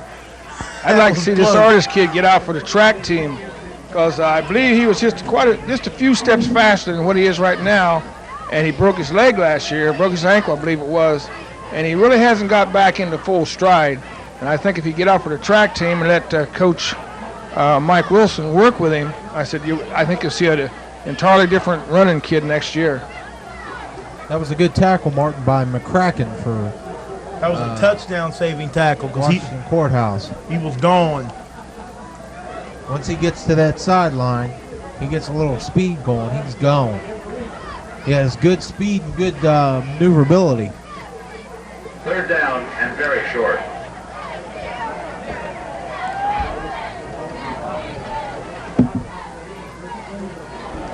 Got about a half a ball length for a first down there. With the score the way it is, London is kind of in they got really 2 plays to get this. They could run a play action. That's the end of the 3rd quarter. At the end of the 3rd quarter, the score. London takes a 34-0 lead. Washington Courthouse, nothing. Well, we got one more quarter to go here. London up 34-0. I got a feeling that Courthouse like to get this over with. And London Red Raiders really love the 4th quarter. Oh, yes. London's been accused of running the score up, so here we go. London run the score up. Never. Never. One more announcement here. Start of the 4th quarter. The crowd announced that the Lone High School marching. But then again, I remember, what was it, West Jeff of last year. It was a really emotional game. Congratulations, David Trent, and your Red Raider marching band.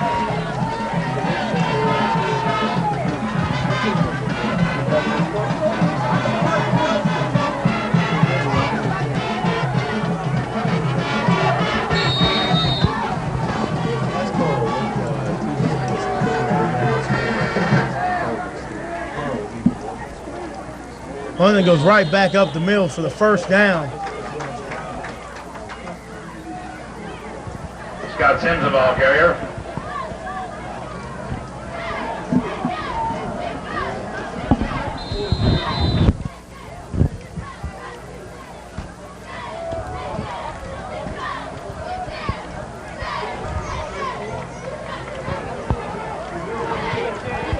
It's London's ball on the 51-yard line again.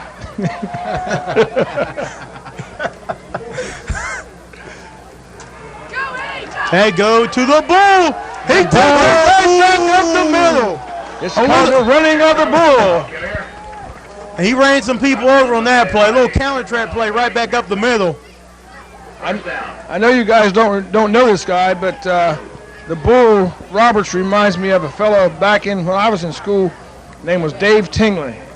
And they were about to say, Roberts might be a little bit bigger, but they both ran the same type of ball. This Tingley would run over you. He would run over you before he'd run around you. And he was feared by many. I think Aaron Roberts kind of stops sometimes and looks for somebody to hit. The ball carrier, number 12, Jason Artis. They tried the option right there. Smart play to go ahead and go down instead of go with the pitch because Courthouse had a host of defensive players out there stringing it out.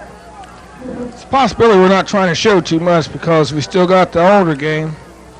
And depending on what Alder does tonight, tells us where we are in the league. If Alder wins tonight, it'd be, I think, a three-way tie for first place in the league in our division.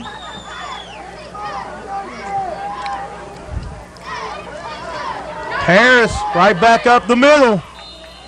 Mike Harris, the ball carrier. I liked what I seen in the Harris run there because normally he doesn't cut back against the grain, and this time he did. It shows that he's learning more and more how to run the football.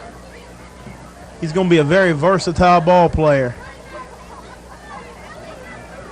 And in 2 weeks, we got Jonathan Alter at home.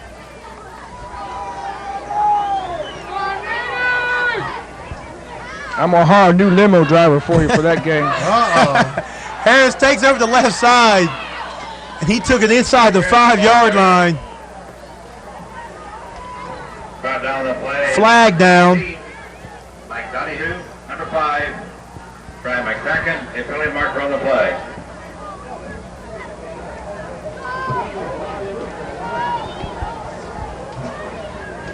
Penalty against London, clipping. Folks, be sure and join us in 2 weeks, because that Alter game is going to be pretty much a playoff game in itself.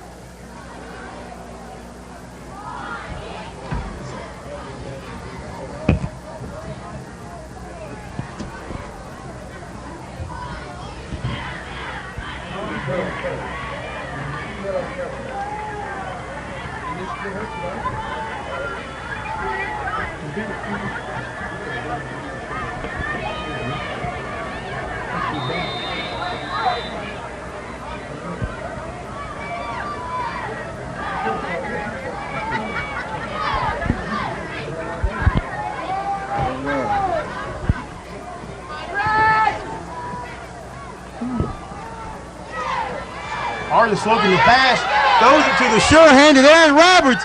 They can't bring him down.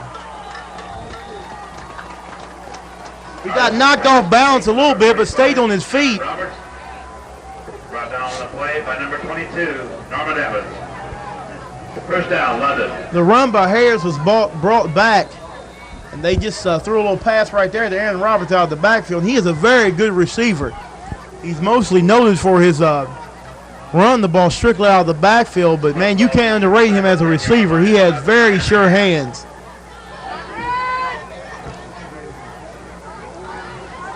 And they're going to go to Harris right back up the middle. Knocked over inside the 5. Knocked down by number 42, Corey Dye. Yeah.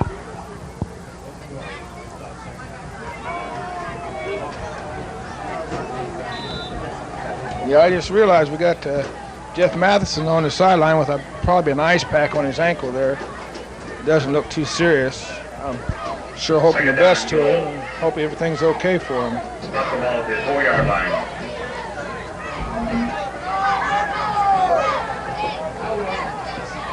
They're probably just taking a few extra precautions to make sure nothing does happen. And they hit a brick wall. Aaron Roberts ran into a brick wall that time. Brought down by number 21. They were all lined up right there. Rollins. Third down and goal. This time the ball is at about the 4.5-yard line. Wonder what this Roberts looks like when the other team's wearing red. You know how a bull goes nuts when he sees red. London trying to put the icing on the cake right here. Touchdown. Mike Harris, touchdown. What, did they even touch him on that one, Martin? I don't know. He went, you said, cutting back against the grain. He just learned how to run the ball. He did a picture point perfect right there. It looked like he shifted in a couple gears when he got He did. there. He made that cut and he was gone. That's one of them kind of plays where I don't think I want to get hit this time.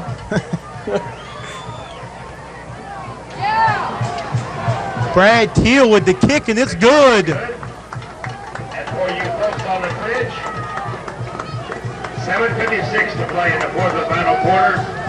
The score, London 41, Washington Courthouse, nothing. 41 London, Washington Courthouse, losing to London here. I see Sonny just let people on the bridge know the score. That's nice of him. Our cameraman picked up a shot of the scoreboard. There you have Mr. Matheson on crutches there. I believe he'd be okay. That's cool, Carl. Looks like mainly they possibly might just be taking precaution. I mean, this game's 41-0. Why take a chance of, even if it is a bruise, let it heal real good. getting ready for next week's game. Yes, this game is pretty much academic right now. Like I say, when the coaches start lowering their stuff down from up top the pole there, it's over. It's a done deal. I'm not sure how it works as far as computer points go, but I think the points spread between the teams has something to do with computer points too.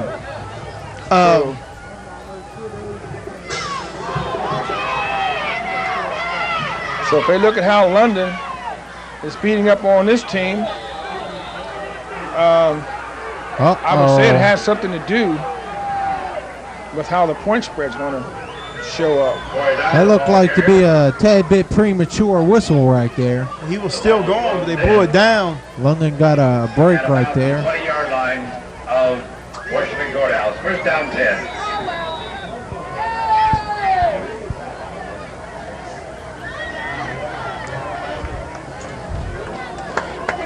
Right now, London is sitting playoff-wise. London is sitting in a real good position. They just need to close out. They have they're on the road next week, and then the big home game against Alter, last game of the year, which couldn't come at the perfect time because, and like I said, it's going to be pretty much if they win, they're going to be in, barring some unusual circumstances. But I believe right now they're sitting in 4th place. And another loss would be pretty much in the season for them. But this is a very good team, and they go beyond just the regular season. They need to go to the playoffs because they're gonna make their name known in the playoffs. It'd be very nice if we could go ahead and do that this year. They gave us 2 years in a row. And as we said, you got to remember we're Division III. And I believe a lot of these other teams we're playing are in a different division. And sometimes that can help them when they play us. If they win against us, they really score big. That's true. With the win, West Jeff winning, beating us, that can pretty much put the team right back in the playoff hunt with them being Division IV.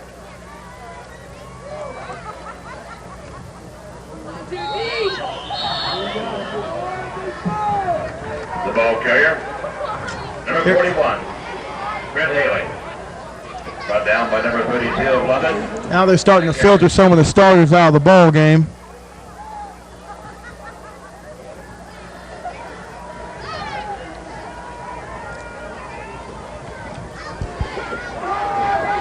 We got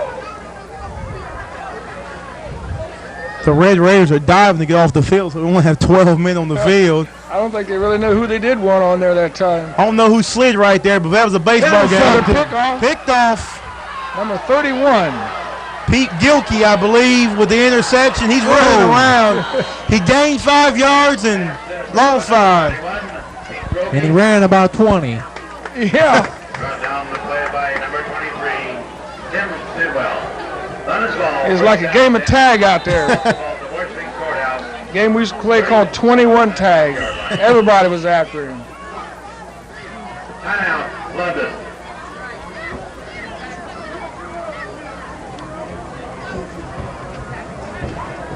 I believe they're bringing in Sean Kahn at quarterback. He's going from getting interceptions to trying to keep from throwing one now.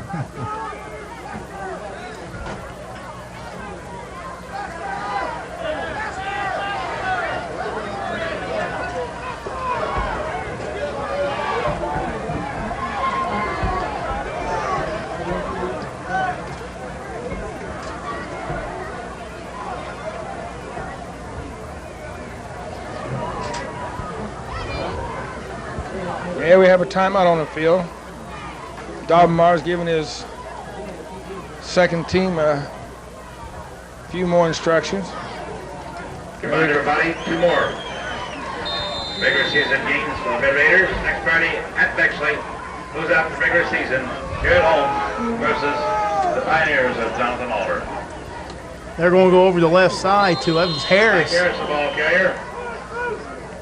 Surprised he's still in the game, but I think he's going to come out right here. 60, Eric Welsh. Second down.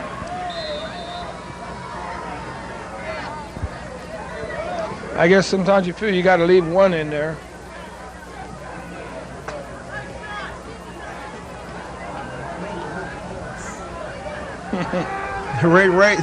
Second team's confused a little bit here. There we go. Now they're set. They're going to go over the right side this time.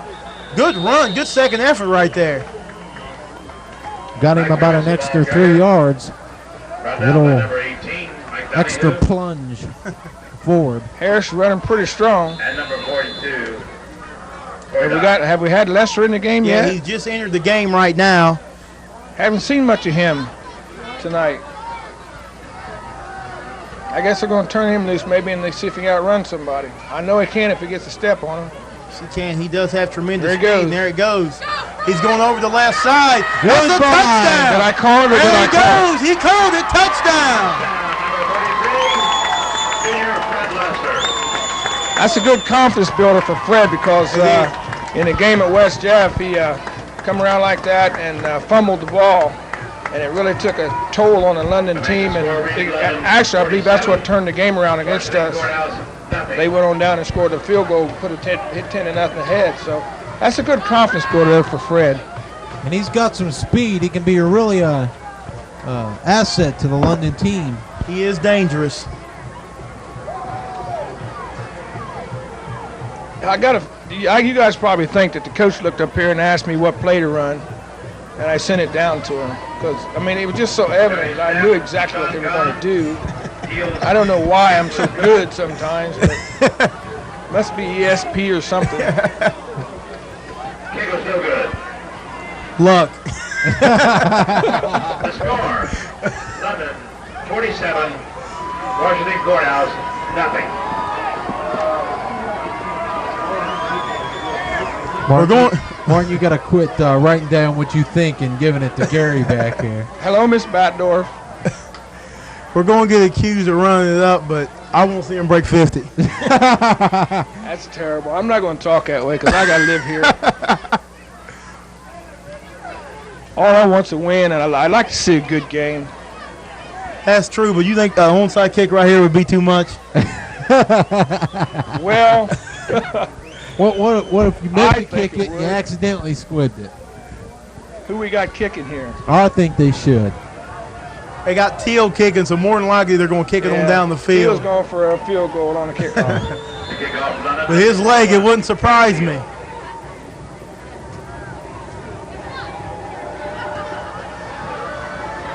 And it goes out of bounds. Hits the And referee the and stays official is inbound. playing kickball over there.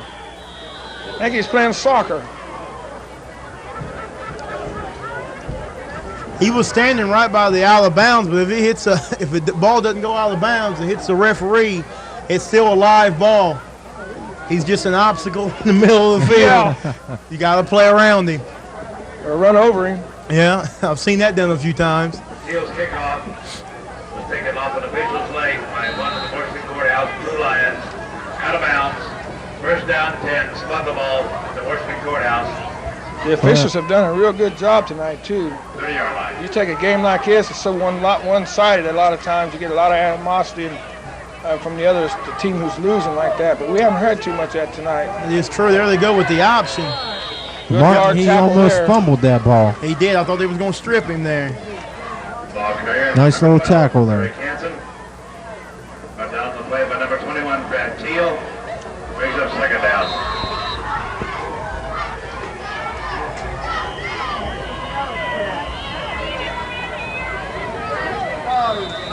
And the London Timeout. second team defense on the field.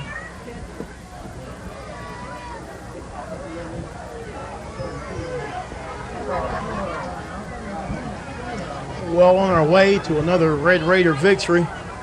London has a pretty good home winning streak going down here for the last 3 years. Yeah, they really do. I'm not really sure what it is, but I don't remember them getting beat. They lost 2 ball games last year, but I believe they were both on the road.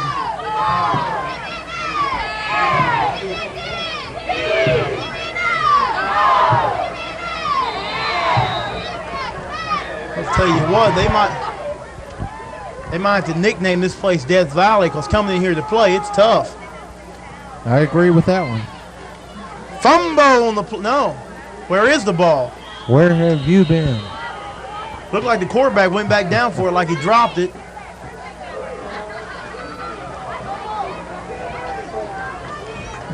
Ball carrier, number 42. Got a lot of clean jerseys in there right now. Tackled by number 28, Jason Ryder. Number 55, who is that?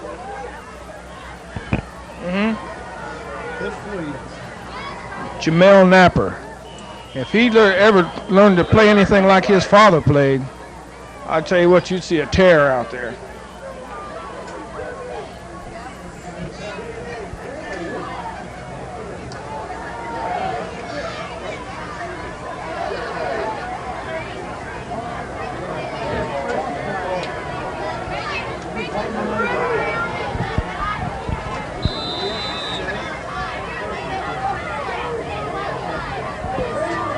Trying to get this ball game back underway. Here we go. Thank the courthouse fans and coaches and as well the players. They really want to go home at this point.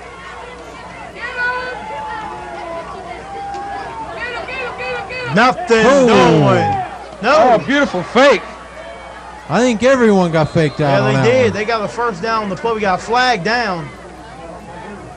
I think since we're not going to be able to play our reserve game against them tomorrow, that we'll just play it here in this fourth quarter tonight. Lester, holding, Washington Courthouse.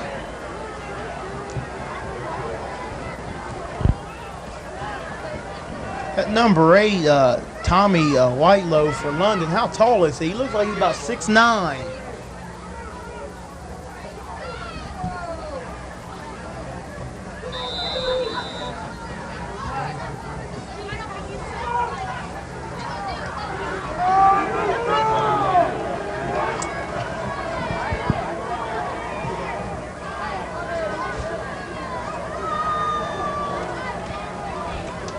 Back to pass. They're looking deep. And it's No, should have been. Almost intercepted. And then almost got. Intended for number 23, Tim Pinwell.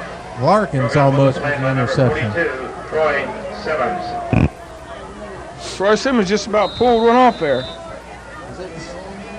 Fourth down. Back to punt for Washington Courthouse, number 86, Tony Union. We don't have anybody back to return.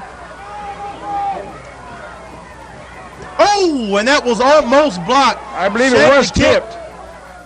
Get away from it. What are they doing? Not a smart play. You gotta be. That's a good way to get hurt. I think the kid grabbed it because I think he thought that one of our players touched it. Washington Courthouse, 37.5-yard line. But then the grab wasn't too convincing.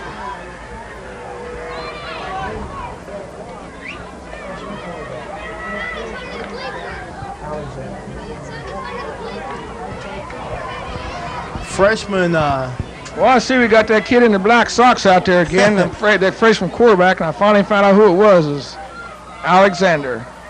He goes over the left side to number 34. Another freshman, B.J. Jackson, carrying the ball. 34, DJ Jackson. Brought down on the play by number This is the same group we were stumped on the last home game, and we still don't have any name work on them. The freshman mystery players. No roster for the freshmen. We've played the varsity game. We played the reserve game. And I think here in the last 3 minutes, they're going to play the freshman game.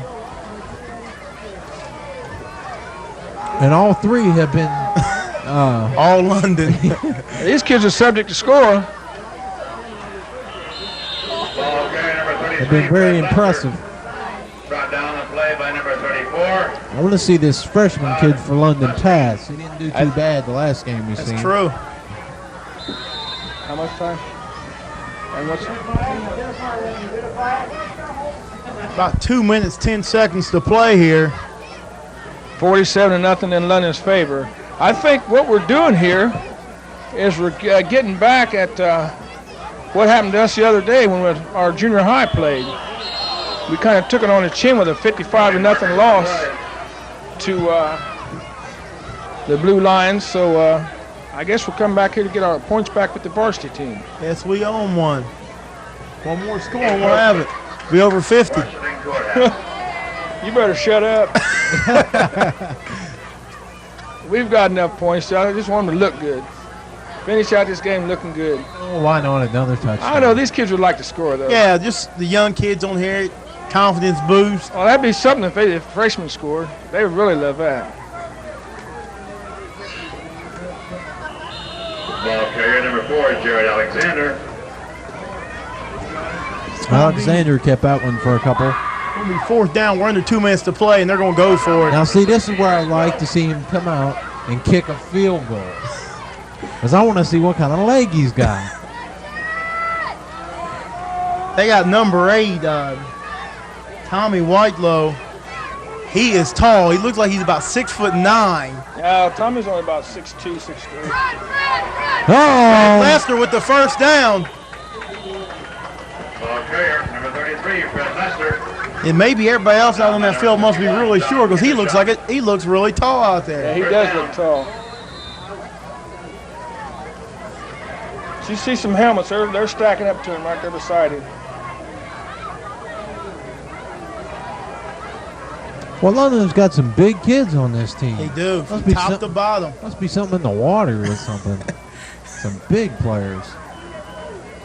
I'm looking forward to a real good basketball season this year, too, because we got some pretty decent kids going to be playing there, and most of them are playing football.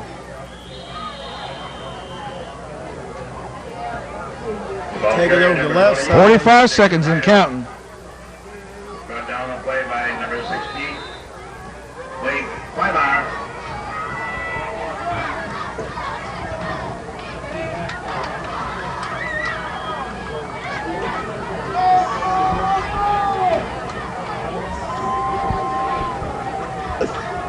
He sets up and the man split to the far side. The opt. Ooh, he took a look that time. Alexander, the ball carrier. He was down to play loose ball, but it was dead. Number 60, Eric Wells. 9 seconds and counting. 5, 4, 3, 3. 9 2, seconds and counting. That's what he said. This is over. And the big countdown. 47. London 47, Wilson Courthouse nothing. Next Friday at Bexley. Well, fellas, we had another good game tonight for London. London gets another shutout, so the defensive coach may get on television again. I don't know. Another impressive home win. I'm sure glad you guys were able to make it here by the third quarter. Maybe when we get to Jonathan Alder game, maybe we can get you here at least here by halftime. So we're going to sign off now. We got I'm Gary McNeil. I'm Martin King. Darby Calhoun. And we're saying good night for one more time. Hello, I'm George Ford. Welcome to the London Red Raider Review with head coach Dave Davenmire. We're going to start the show tonight talking to Coach Davenmire about the win, the big win this week over Washington Courthouse. Coach, we would like for you to answer a few questions. I'm here. One of the questions is, I know the fans want to know, how was it the week that you had lost to West Jeff to prepare these young men and get them ready for Washington Courthouse, knowing that Washington Courthouse has played real good against these other teams? Last 4 weeks coming in fact, George, they had Washington Courthouse, who is 0-8 now. They'd lost to Big Walnut 8-0, to Olentangy 7-0, to West Jefferson 27-21, and to Jonathan Alder 14-7. So they're coming in really an 0-7 football team, but one that seems to be starting to play a little bit better. But it was, I have Coach Wilson here. Maybe we'll talk about it later. It was one of the longest and hardest weeks of preparation I've ever been a part of. And I'm not hard. I'm not talking about physically hard where we line up and do a lot of hitting, although we did a lot of that, George. But man, that West Jefferson loss took a lot out of us, And I cannot believe how quickly our team lost its confidence. You wouldn't think so. A team had been playing as well as what we had in one game that really can lose your confidence like that, but we did. And our theme with the kids all week was winner's bounce. We said that, guys, when you're on top of a mountain and you look across that mountain peak at another mountain, the only way you get to that other mountain is you got to go down. That's right. When we got knocked down off of a mountain, maybe we were a little bit too cocky or whatever, George, who knows. But we got knocked down into that valley and talked all week about the importance of being able to climb up out of that valley and start ourselves up towards another peak. And I really believe our kids shook it off well. And I think on Thursday night, we had a great team meeting Thursday night, and the kids really refocused with what was going on. And when we hit the field to play for Friday night, it was the old Red Raiders. We were ready to play football again, and we we jumped on top of Washington Courthouse very quickly, 20-0 at the end of the first quarter. In fact, our second offensive play, Mike Harris went 70 yards. 3 of our first 5 offensive plays from scrimmage we scored. We had a 70-yard run by Mike Harris, and a 39-yard run by Corey Bennett, and a 59-yard pass from Jason Artist to Adrian Terry. So we jumped on them pretty quickly. Yeah. I think probably more than offensively, George, the thing that was really important Friday night is for the first time in a couple weeks, we played some defense again. Our kids were back emotionally, and they were into the football game, and we knew that if we took care of that kind of stuff, if we played good, hard defense and did what we're supposed to do on offense, we would beat Washington Courthouse. I think maybe everybody's a little bit surprised at the margin. Yeah. We think we got a pretty good team. You know, Coach, I noticed that when you played West Jeff, and I believe that the key is trying to get on the board first. And when it didn't happen, okay, did it have anything to do with this week's game getting on the board first? I mean, whether your team played offense or defense, a lot of times what happens is when they have the flip, and whoever wins, sometimes they will give the opponent, the ball. And so, did that have anything to do with you? Our philosophy doesn't really change, George, from week to week. We pretty much play the same way when we win the toss. But your question as to whether or not it was important for us to score first, I think that's always important. I think it was really important this week because, again, had been kind of emotionally down, and it was important for us to be able to jump on top quickly. Although we have not been all year a fast breakout kind of football team. We've been a second-half football team most of the year. And again, I think our kids are really focused on what it was that they wanted to do, and they came out early in the ball game and established themselves offensively and established themselves defensively. And once we were able to do that, then it's like the big old snowball effect. Things really get going. I remember walking out there after our third touchdown with our kickoff team. There's always a little huddle out there before you go out there, and I remember saying to the kickoff team, "Hey, it's a little bit more fun, isn't it?" Yeah. And you can see once again that they remembered what it was like. Because man, that West Jeff week, that was a tough one. Okay, Coach, one of the things that I want to talk to you about is that I had one of the fans to come up to me at a ball game.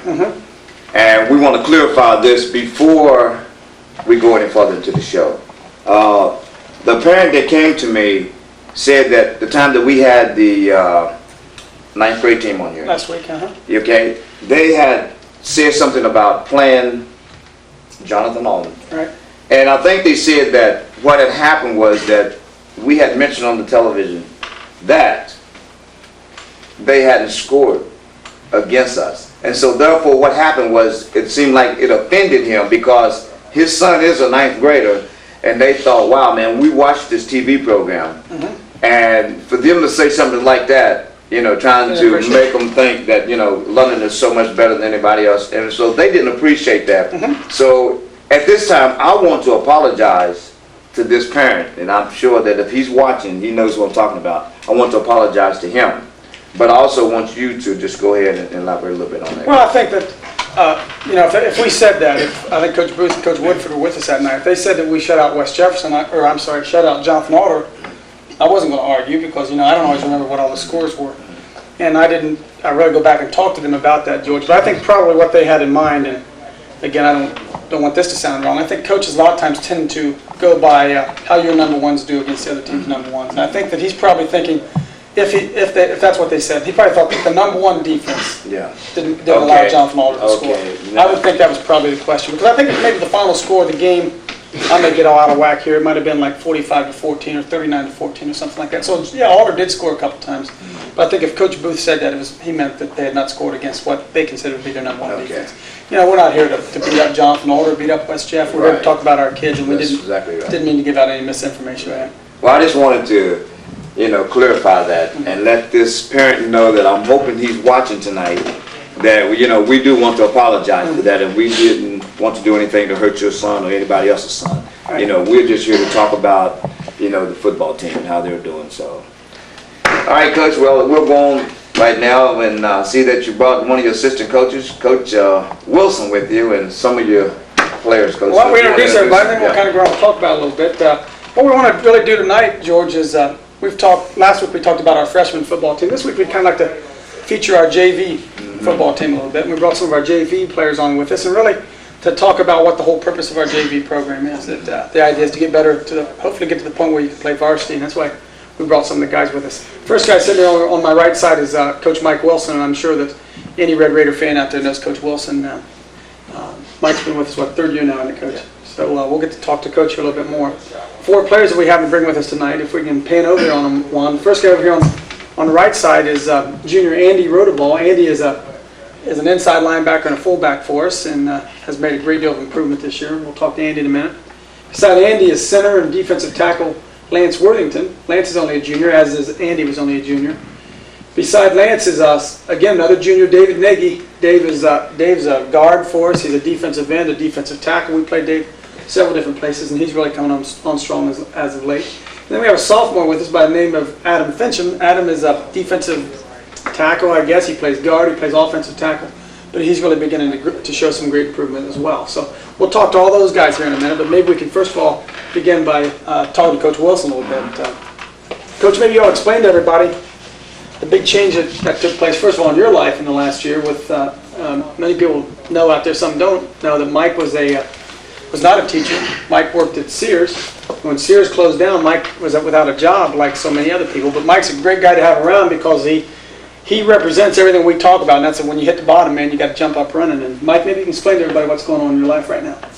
Well, actually right now, Coach, I'm at Columbus State, my last quarter at Columbus State, and in January I'll be starting at Central State University, hopefully to receive a teaching certificate by winter quarter of next year, and from there I hope to be able to find employment as a elementary, middle school teacher, and continue my life as a teacher and coach. And it's just a great time that you spend with these young men, and you can't really put a monetary value on what you get out of being around these young, real positive young people like we have sitting here with us today. I've really seen, if it's the right word, I've really seen Mike grow in the 3 years that he's been with us. You know, I think a lot of times when you're not a coach, you're not a teacher, you stand over on the sidelines or up in the stands and you watch the game and you figure how easy it would be to get out there and coach. And Mike jumped in with both feet right away, and I think he learned a lot. And maybe, Mike, you can talk about some of the things that you've learned in the last 3 years, some of the things that you now realize that you didn't realize when you sat up in those stands. Well, I don't know. One of the big things I realize now is that sitting up in the stands, you have a different perspective of things because you only see the ball game for a few hours a week. So you tend to evaluate what happens in that small amount of time. And in all reality, in order to be a successful coach, in order to have a successful team, it takes many hours of work and preparation, both physically and mentally. And after 3 years of coaching, it's easy to understand why you kind of get a deaf ear to all that stuff that's going on behind you, because you can't really listen to that kind of stuff because you have all the information and you spend all the time, so you're the guy who's capable of making the best decision. And sure, you know, I care what parents think, I care what the fans think, but in all reality, it comes down to whether I do the right thing and whether they do the right thing, and that's what makes a football team successful. So you pretty much have to have a little faith in what you know and have faith in your kids, and you know, pull together and get the job done. And sure, some parents are going to be upset, some fans are going to be upset, but I'm sure that when you look at the scoreboard and the Raiders are ahead at the end, and everybody's happy. You know, and that's something, because what he's saying is something that a lot of parents need to know. Okay, at the time that you had graduated from London High School, and to the time that you start coaching, okay, you find yourself in the stands, hollering and screaming and saying some of the things that they're saying. Me, I think. Yeah, sure. You see what I'm saying? Spend a little time beyond that. But see, you're on the other side of the ball now. You understand what I'm saying? So therefore, you know, some of the parents need to know that by you standing up and hollering like you did, like some of them were doing, now that you see that what coaching them is doing, making the right decisions, making decisions they think that's going to help the kids. And so the parents can get mad and holler and scream at him, but, you know, you down here with us now. Right. So therefore you on this side instead of the other side, so you know, you can talk. I don't even know if it's so much about sides, but it's just you have so much more information now. Yeah, it's perspective and information that allows you to make any kind of decision properly. And if I have no information, then the chance of me making the correct decision are very slim. Now, if I have an overwhelming amount of statistics and I spend a lot of time breaking those statistics down, and I spend a lot of time with these young men, now I've got all those things I can pull together to come up with the right decision. And even though what I may feel as the right decision right this moment, it may not work out on the field, doesn't necessarily make it a bad call. It's one of those things where it's the old adage where a kid takes a shot from half court and the coach says, no, good shot. Yeah. You know, it's one of those things where, hey, you gotta make a call. Somebody's got to do it. And we're the guys that are willing to step up there and do it. A lot of people will be wishy-washy about it and try and play the middle of the road, but there's no room for that if you want to be successful. You got to make a call and go with it. See, George, I'm glad you brought that up, because I heard a couple weeks ago a statement by a parent, and the statement was that I didn't care. I had made a statement to somebody that I didn't care what parents thought. Well, if I made that statement, that's not the way that it was intended to come across. What I meant when I said that is if I have to, myself or Coach Wilson or anybody, if we have to make our decisions on the football field based on what a parent thinks, we're in for an awful long season. Yeah. We're in for an awfully long season. And certainly I care what parents think, and I care what parents say. But what a parent may say about which kid is supposed to be on the football field cannot affect us, can it, Coach? That's right. It just can't. See, the thing that I think of Mike is saying is that we practice these kids 5 nights a week, and we play on the sixth night. And every day in practice, we're watching each one of these kids perform. And we know when we step on the football field, we got the right kid in the game. Right. And it's easy to sit up there and yell, put this guy in, put that guy in. Right. We have seen through preparation during the week, the right guys are out on the football field. And if on Saturday morning we realize that the wrong guy was out there, then we try to remedy that by the next ball game. But I've never been a big guy during the course of a game to grab a guy and jerk him out and stick somebody else in there, because then I think you get the grab bag. We spend all of our time teaching this one kid or a couple kids how to play that position. Those are our best kids. Yes. Now we may pull them off, correct them, and get them back in the game, but just to constantly grab and get a rotation going, I don't think is a good situation for anybody. Didn't mean to get talking so much, Mike, as we got going on it. You coach the outside linebackers. You coach running backs for us, Coach, and you're a real valuable asset. I said running backs. Actually, it's lineman. My coach is just about any place we stick him, actually. Coach, you've been around here a long time. You played back, graduated when, 1975? Graduated 76. 76. Played in 75. Played for Coach Bullis. Played for Conley. Played for all those guys. And Coach, you were around here. You were in London when the program went sour. There for about 15 years. And now that we've started the program back up. And I'm wondering, just really as a casual observer, not somebody that's been involved with the program, what's been the big change? How did we get from Jim Bullis and Bill Conley to where we are now, where it went down and back up?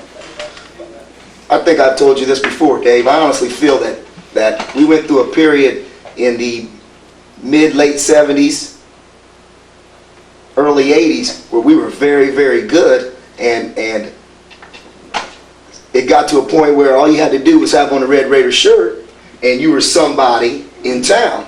And then I believe the focus and the preparation that it took to be a successful football player kind of got pushed to the side, and I don't blame the kids or the coaches or the fans. I just believe that as a whole, the community, we forgot what got us where we were, and by doing that, just like in any other town, if you lose your focus, you don't do the things that it takes to get you to be a successful ball team, then you find yourself losing. And when you lose, it's no fun, and that begins to snowball. And I believe in the last 5 years, what's happened is we've had a serious commitment from young men like we have sitting over here today. And I do want to add, while I'm talking about these young men and this commitment, is that, I honestly thought that I worked harder than anyone that ever played football for London, and how hard we worked, and that's why we were champions. But as I look at these young men today, boy, they spend a heck of a lot of time in that weight room, pumping iron. Those kids are out there. They run numerous sprints in the spring. We just run them to death during track, and I'm starting to wonder if I really did work harder than these guys. I'll tell you what, these guys put a lot of time in, and I've always been one to say that that it takes three things to be a champion, and that's physique, technique, and a winning attitude. The physique does not come overnight. You have to begin today to decide that you're going to be a champion next year. If you want to make your body be the right type of physique in order to accomplish that. Technique, yeah, we can start technique in August and we can bring that along, and by the 1st of September you can figure that out. And then mental attitude, boy, that's something that you just fight against every week. Every Thursday night we fight against that negative mental attitude. We fight to keep the emotion and the intensity and the focus in the right place so that you can go out there and play your best football.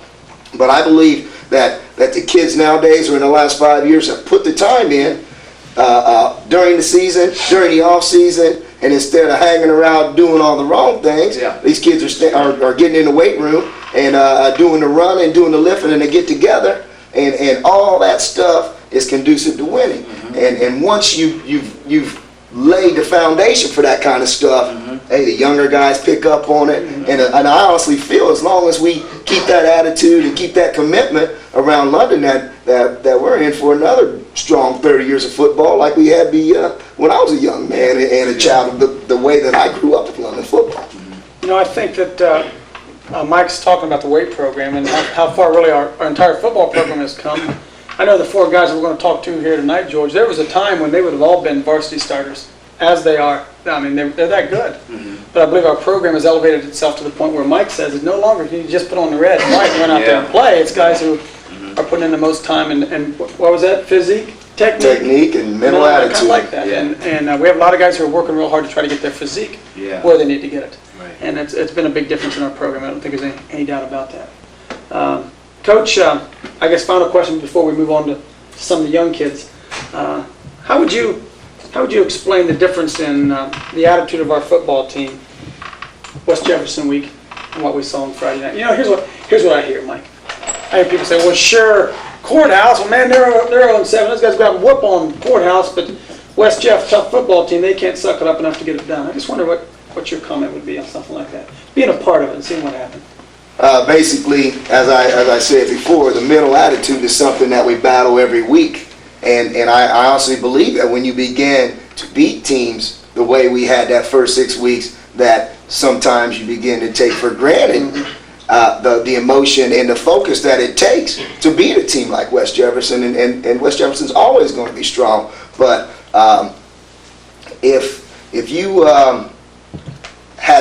had an opportunity to go to watch West Jefferson play Washington Courthouse the week before they played us, and you saw how they played with them squeaking away that 7-point win, 6-point win, whatever it was, that kind of tells me that they had the same kind of letdown that we had emotionally and mentally, and basically we kind of went out there and I honestly think our kids thought it was going to be easy. And that's never going to happen. Nope. You can't really do that against an average team, let alone a team like West Jefferson. And I do believe, I like to call it slap starting, that we got slap started last week. And if things work out, there's bad news in line for some other teams coming up here in the future. But every once in a while, a little whooping will get you some focus, and you can learn from it. You have a chance to tuck your tail and run, or you got a chance to stick out your chest, pull up your pants, and do your job. And I'm proud to say that our kids stuck out their chest, pulled up their pants, and did a job Friday night. And I'm hoping they're going to be able to do that for the next 2 games, and then when we get in the playoffs, we can slap start somebody there. I hear you. Maybe after we talk to the players here, George, maybe we can talk about the playoff situation. I know there's a lot of fans out there that maybe don't understand it, so we can maybe discuss that a little bit here at the end. Well, Coach, thanks for being with us here tonight, and we'll move on and talk to some of the players. If a question pops up in your mind, don't be afraid to blurt it out. First guy we have over here tonight is Andy Rodeball, and Andy is as I said, is a junior. He's an inside linebacker and really kind of a backup fullback for us right now. And we're featuring Andy and the 4 kids we have on here tonight because really they are the heart and soul stalwarts on our JV team. Last year's JV team we were really proud of was 9-0. This year's JV team is already 6-1. The one loss we had was to Olentangy 14-12, and really, Coach, it was kind of one of those mental letdowns games that probably could have won that one. But I think that the success of our weight program and everything is beginning to show up down to JV program as well. If you look at that, we're looking at maybe 17-1 at the reserve level the last 2 years, and that's pretty good. We look at also, like last week, the week we played West Jefferson. West Jefferson did not have enough kids to play us JV ball Saturday morning. Washington Courthouse this last week did not have enough kids to play us on JV ball Saturday morning, so both of those games were canceled. Luckily, this last week, Jonathan Alder, we called Jonathan Alder. We knew that they were going to play Grandview, and Grandview didn't have enough, so we called Alder and said, hey, how about a JV game? And they said, sure, they got enough kids. And we went up there and put a pretty good whipping on them. I think it's 34-0, I think is what the score was. What was it? 40-0. 40-0. So it's a pretty good whipping any way you get it. Yeah. And the thing that we're really pleased about our JV program, and one of the things we'll talk about here, is that we would hope guys like the 4 guys sitting here during the course of a JV season will improve to the point where they can begin to step up and play some varsity football for us. Andy Rodoball is the first guy that we're talking about. Andy, I believe it was a couple weeks ago, you scored your first varsity touchdown, didn't you? Yeah. Who's that against, Andy? Grandview. How's it been for you, Andy? You've worked hard all season, go out there every day, and not really get to be in the glory like Scotty Sims is and Aaron Robertson, those guys. How do you keep yourself focused, Andy, to do the best you can when you know that you're not playing a whole lot Friday night? Scout team, I think, does the most part for you. You go out there and you get pounded on by the first team defense or first team offense, but it helps me. It keeps me going to understand that I tell myself every night that I'm doing it for the good of the team, and it'll make us a better team, maybe possibly state champions. Yeah, that's good. The last couple of weeks, Andy, I believe again Friday night, you got to get in there and play a little bit of a varsity linebacker against Washington Courthouse. When Aaron got banged up a little bit, we didn't want him to get hurt too much more. We put Andy in, did a really fine job. And Andy, I'm just wondering, what has caused the improvement in you? You talked about the scout team, but in the last 5 or 6 weeks, you're to the point now where you could be a varsity player for us on Friday night. What could you attribute that to? I worked a lot understanding linebacker. I moved from defensive back from last year, and I'm really now getting the feel of it and understanding what I really have to do as a linebacker. I think something also, George, that maybe Andy won't mention or hasn't mentioned is Andy ran track for us, had a good track season for us in the spring. But Andy didn't really hit the weight room a lot this summer, and I'm not saying that to make Andy feel bad. But now we make our kids lift a lot during the football season, and I just look over at Andy, and you can see he's really starting to fill out. That the weightlifting during the month of August, September, now of October has really begun to pay off for Andy, and has gotten him to the point where he could have been had he put a little bit more into it. And Andy, as you look back on that, and don't let me put words in your mouth, don't you wish you'd put a little bit more time in the summer? Yeah, now that I think about it, I really do. I think it could help me out a lot more this season if I'd have worked harder last summer. What do you sense, Andy, on that JV team? What's the attitude after you play a good hard game on Friday nights? Take a long bus trip, let's say, over to Bexley and have to get up the next morning and play a JV game. It's kind of hard to get yourself ready to go. Yeah, it's kind of hard, but at the same time, it's also a lot of fun. You get out there and you play hard and you have a lot of fun at the same time, and that's really the main part of just have fun. We think our JV program is important for another reason, George, is that we want our young kids, we want the Andy Rodaballs and Lance Worthingtons and those guys at the JV level, we want them to beat West Jeff, and we want them to beat Jonathan Alder, and we want them to beat Washington Courthouse, so that the next year, when we go to play them in the varsity, we can turn to Andy and say, Andy, what did you guys do to them last year? He said, hey, Coach, we beat them 40-0. So it instills some confidence in our kids, as long as we as coaches channel that the right direction so it doesn't become overconfidence. It makes them understand that they can play. That's good. What do you see, Andy? What happened this week, buddy, that got us from a putrid week last week against West Jeff to a good game, good victory Friday night? I think we put a lot of hard work in. Pretty much everything we did, we worked hard at it. We made sure we did it right, got it done, and that thought of West Jeff being a stay in the back of our minds, but at the same time, it didn't penetrate, and it wasn't the only thing we thought about. It was still in the back of our minds, but we didn't. Try to tell our kids, George, it's like those car dealers. Maybe I've said this before. The auto dealers, they understand. You know, they give you a great big windshield and a real tiny mirror because it's so much more important to look forward than it is to be looking behind you. That's right. We try to tell it. You know, I told the kids, hey, look in the rearview mirror every once in a while and see how you screwed up back there. Yeah. But by golly, we're going forward. That's right. Let's keep our eyes focused on that. Andy, we appreciate you being on with us. We appreciate the good year that you've given us, and we expect you to be a varsity football player for us next year, and I know you expect the same, don't you? Okay, Andy, thanks, buddy. Next guy is Lance Worthington. Lance is a center and a defensive tackle, and I would have to say that probably Lance was the most dedicated guy we had in the weight room this winter. He did not miss, George. And sometimes I feel bad because I want to reward Lance's hard work by giving him a little bit more varsity playing time. But at the same time, you want him to win the job out on the football field. That's right. And I know with Lance's work ethic, and it's only going to be a matter of time before he's going to be in there as a varsity player. Mm-hmm. And Lance, I wonder, what do you see? That good hard winter that you put in for us, did it improve you that much as a football player as you look back on it? Was it a waste of time? Well, it improved me as a football player. It made me stronger, people over me, easier to drive and stuff. And like if I play defense, I can get through and pass people better. What do you think, Lance? He really got strong. He's a real strong kid. What do you think was the biggest thing that you didn't do, Lance, that hurt you in the offseason? Run. Say it good and loud so everybody can hear I that. didn't run at all. I didn't run. Say it good. And so what happened to Lance is he got really strong, George, but he lost some of his speed and some of his quickness. And it's really taken us since all of September to try to get him, get him flexible again, get his stride out where it needs to be to get his foot quickness back. So I hope that Lance will give us the same kind of year in the weight room that he gave us last year, only get a little bit of running involved with that as well. Lance, again, I'm going to kind of ask the same question that I asked Andy. You're standing on that sidelines on Friday night, and if we get somebody out, maybe our center doesn't do the job or somebody gets hurt and we yell, Worthington!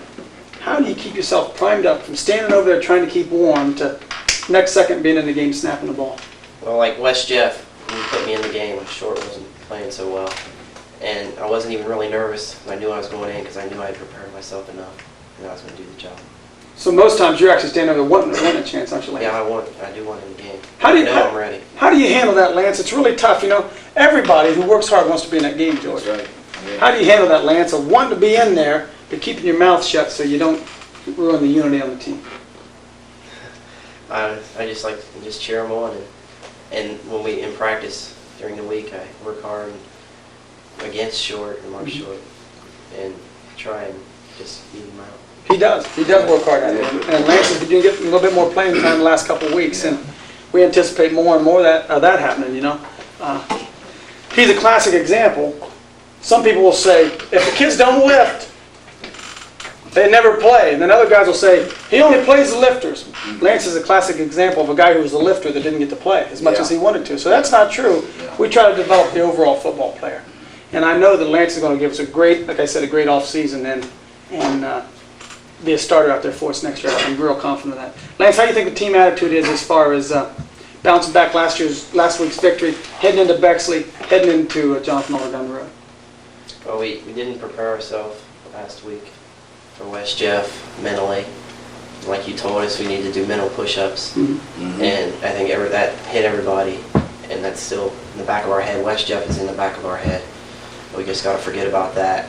And everybody went out there and played as hard as they could Friday night against Washington Courthouse. They sure did, didn't they? Paid off. There's a big difference. Anybody who was there had to say, man, where was that team last week? Lance mentioned mental push-ups because I really believe, George, that I believe everything happens for a purpose. Yeah. And I couldn't figure out why we got beat either.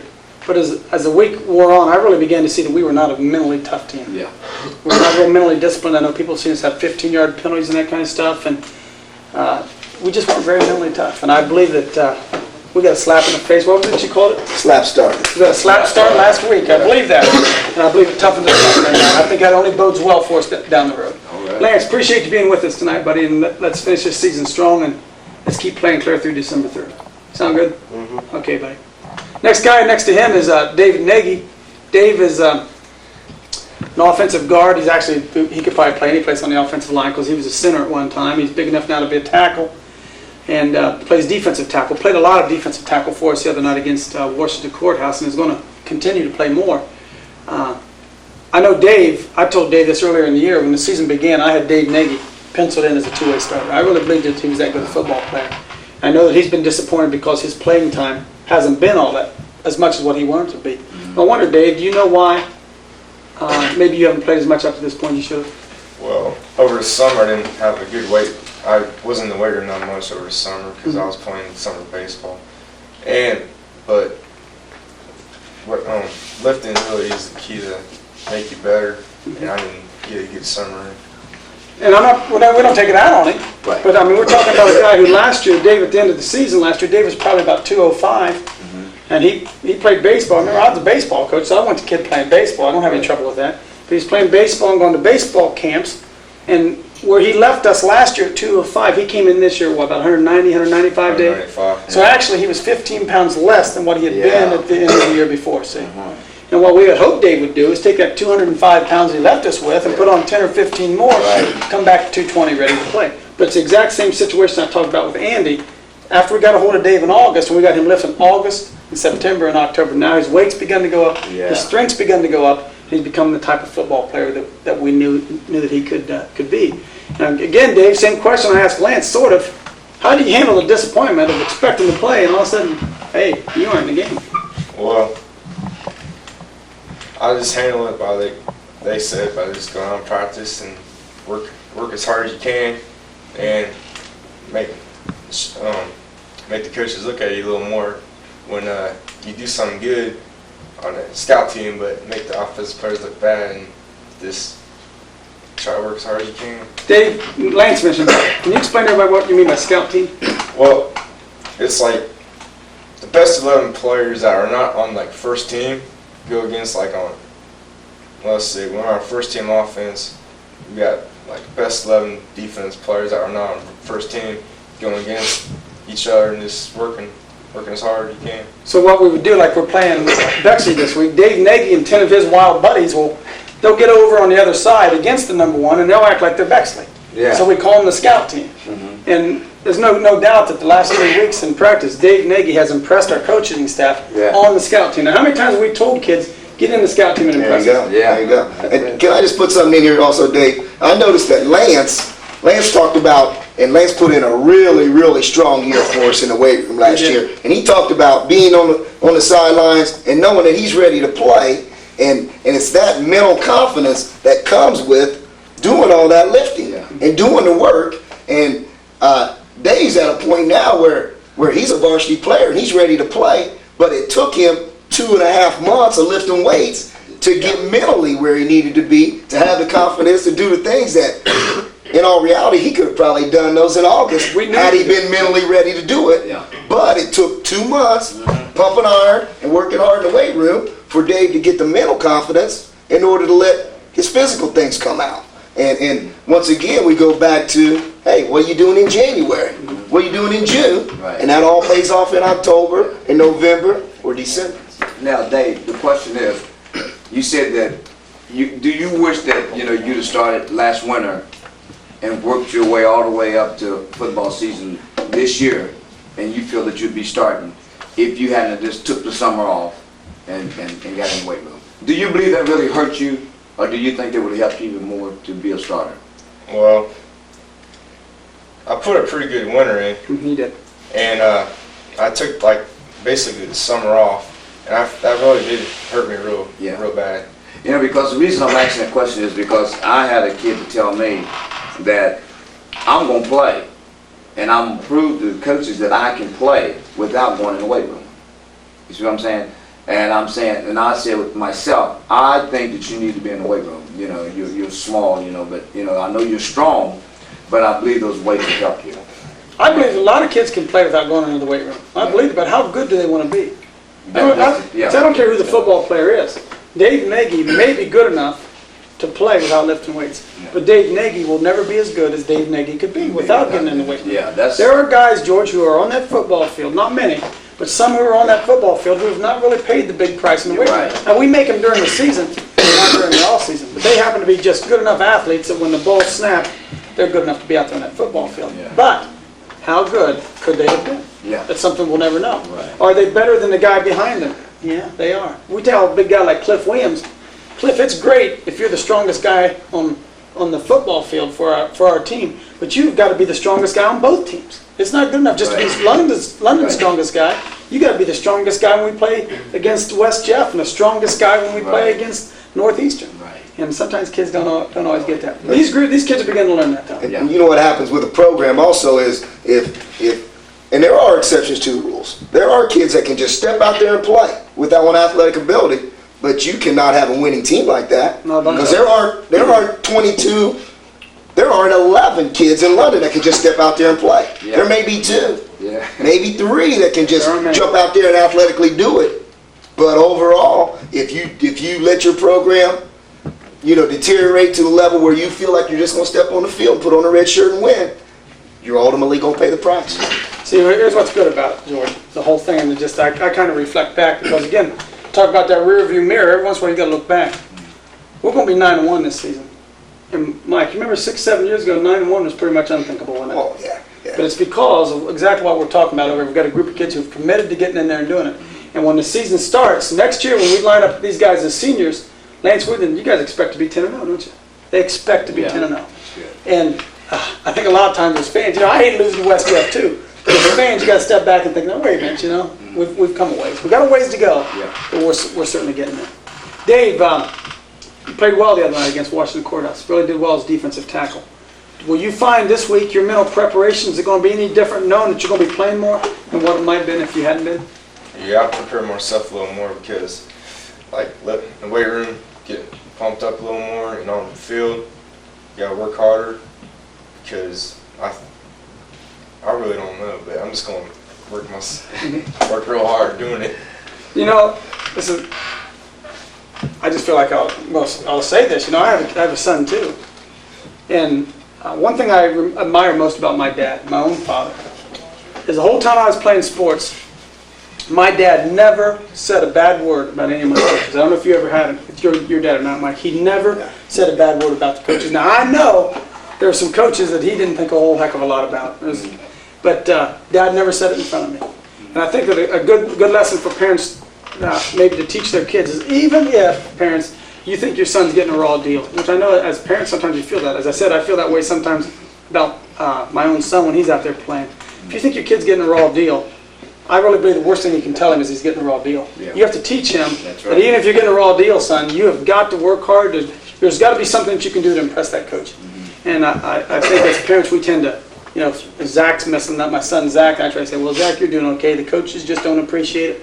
I try not to say that. Yeah. Say, Zach, get your nose in there, work a little bit harder, and your chance will come. Right. I really think that parents mean well when they say things to kids, but I think they need to think it through a little bit more. One thing I'm glad about that you had Dave on here because, some coaches I've seen for the last 2 years, and this is the first time I've ever seen you smile, and what's so beautiful about it, every once in a while, you try to talk to us and you always want to look at that monitor. Go ahead and look at it and look at yourself. That's what he didn't want to do, so I busted him. Dave's got that hard exterior. Yeah, he's got that soft when he hits that football field, there's no smile nowhere. No. And I was wondering if he could ever smile, but I see him smile a lot tonight. You know what Woody Hayes always said? He said he never saw a football player make a tackle with a smile on his face. I hear you, that's right. I guess Dave's picked up on that. Yeah. Thanks for being with us, Dave. We look for good things out of the rest of the season. Thanks.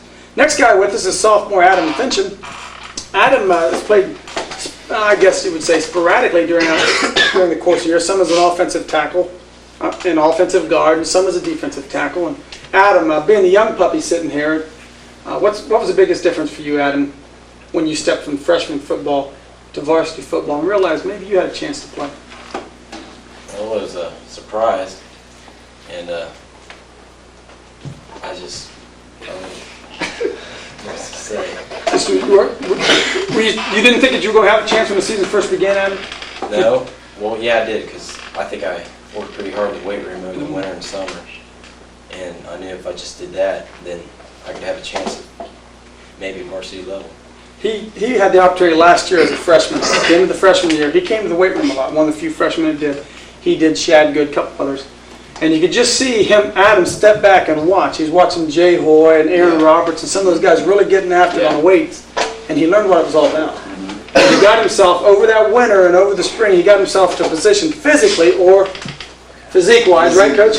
Where he was able to step out there with the big boys and participate. What do you weigh right now, Adam? Up 205. So he's 205 as a sophomore and moves pretty well. We think Adam's going to be a real good football player for us. Adam, I'm kind of curious as how you feel about being bounced around. 1 week you're working harder to guard, next week you're working harder to tackle. Does that break your concentration? Does it make it harder for you? No, I really think it makes me a better player because I know all the positions and I'm just ready for whenever they need me, whatever they need me. Same question I asked Dave. How do you stand on the sidelines and say, "Finch him!" Coach yells, "Finch him," and you've been standing there for 25 minutes. How do you get yourself ready to go out? Well, that's really what practice is about. I mean, you have to be ready for the game, and when that happens, I'm just pumped up and I'm ready to go in there and hurt somebody. Get something done, huh? How do you feel about the JV team, Adam? You know, we're all 6-1, had a very good record. What's camaraderie? What's it been like on that team? You guys all get along together? Yeah, we get along pretty good. Just like family. Mm-hmm. We just talk. Just work buddies. together as buddies. When you line up, like let's say against Jonathan Alder, you did Saturday morning. What's the biggest difference you saw in our football team and Jonathan Alder's, from your standpoint? We're a lot better. Just physically bigger? Physically and mentally, and we're a good football team. See, I think, George, again, maybe it's a point I've kind of talked around and tried to make, is I believe eventually all the great football teams, if you really watch them, I don't care whether, it's West Jefferson or wherever, you win with your seniors. But what you have to do is you have to get your young kids, the David Nagy's and the Lance Worthingtons, when they're juniors, you have got to get them primed. So as soon as that season starts, their senior year, they're ready to step in and do the job. Now, there was a time here, my first few years here in particular, where we played a lot of sophomores. Remember, Aaron Roberts played on both sides of the ball as a sophomore, and so did Cliff Williams, and I can go on down and name a few guys that had to do that. But you look at our football team now, we only have really 2 sophomores that are doing much playing now. Shad Good's doing some of the offensive tackle. Mike Harris is doing some as a running back. Other than that, we're talking about upperclassmen. And for a good program to become what it needs to be, I believe your seniors need to be the heart and soul of your varsity football team. Your juniors need to be the heart and soul of your JV football team. And then your freshmen, of course, are playing on their own. The sophomores then learn from the juniors, and when they become juniors, then they become the heart and soul of the JV team, and it just moves up together. So what we'd like to do is we'd like to keep, ideally keep all those juniors together on that JV team and just let them beat the heck out of everybody. And when they move up as seniors, they all move up together. But you have to periodically pull some of them up down the varsity level. How do you see our chances, Adam, here on out? Bexley, Jonathan Alder. A few weeks ago, had big old Clay Miller sitting in here, and he said, well, as far as I'm concerned, I'm more worried about Jonathan Alder than I was with West Jeff. And then he goes and gets, we get knocked off by West Jeff. Do you think it's a possibility that we might be looking past Bexley this week on to Jonathan Alder? Yeah, for sure. I mean, we're mentally ready. We know we're going to go 9-1, and we're ready. Ready to do what we need to do. Yeah. Well, Adam, we appreciate you being here with us. And again, these guys are part of a 6-1 JV team, George. In fact, Dave Nagy played JV. Dave Nagy, Lance Worthington, and Andy Rudable all played JVs last year, and they're going to finish their JV career 17-1. That's pretty remarkable. That's pretty daggone good. Yeah, it is. And so we know when they get in there as varsity players, they'll be able to compete. Thanks for being with us tonight, guys. I think one thing we want to talk about, George, is the playoff situation. Okay. And I know there are people out there trying to figure out what's going on. And last couple of years, I think I've got this thing basically down to a science. So let me try to explain to everybody what's going on. Do we still have a chance to make the playoffs? We sure do. Not only do we have a chance to make it, we believe that we're going to make the playoffs. The way the playoff situation is set up, George, is you get points for everybody you play. Now, let me give you, for instance, there are 5 classifications. I'm going to talk real slow about this so we can try to explain it. 5 classifications in high school football in Ohio. There's Division I, which is a large school. Okay. Division II, Division III, Division IV, and Division V. All of them based on the number of boys that you have in your high school. Okay. We are a Division III, right in the middle. Now, the way the point system is set up is any time you play a Division I team and beat them, you get 4 points. Okay. If you beat a Division II team, you get 3.5.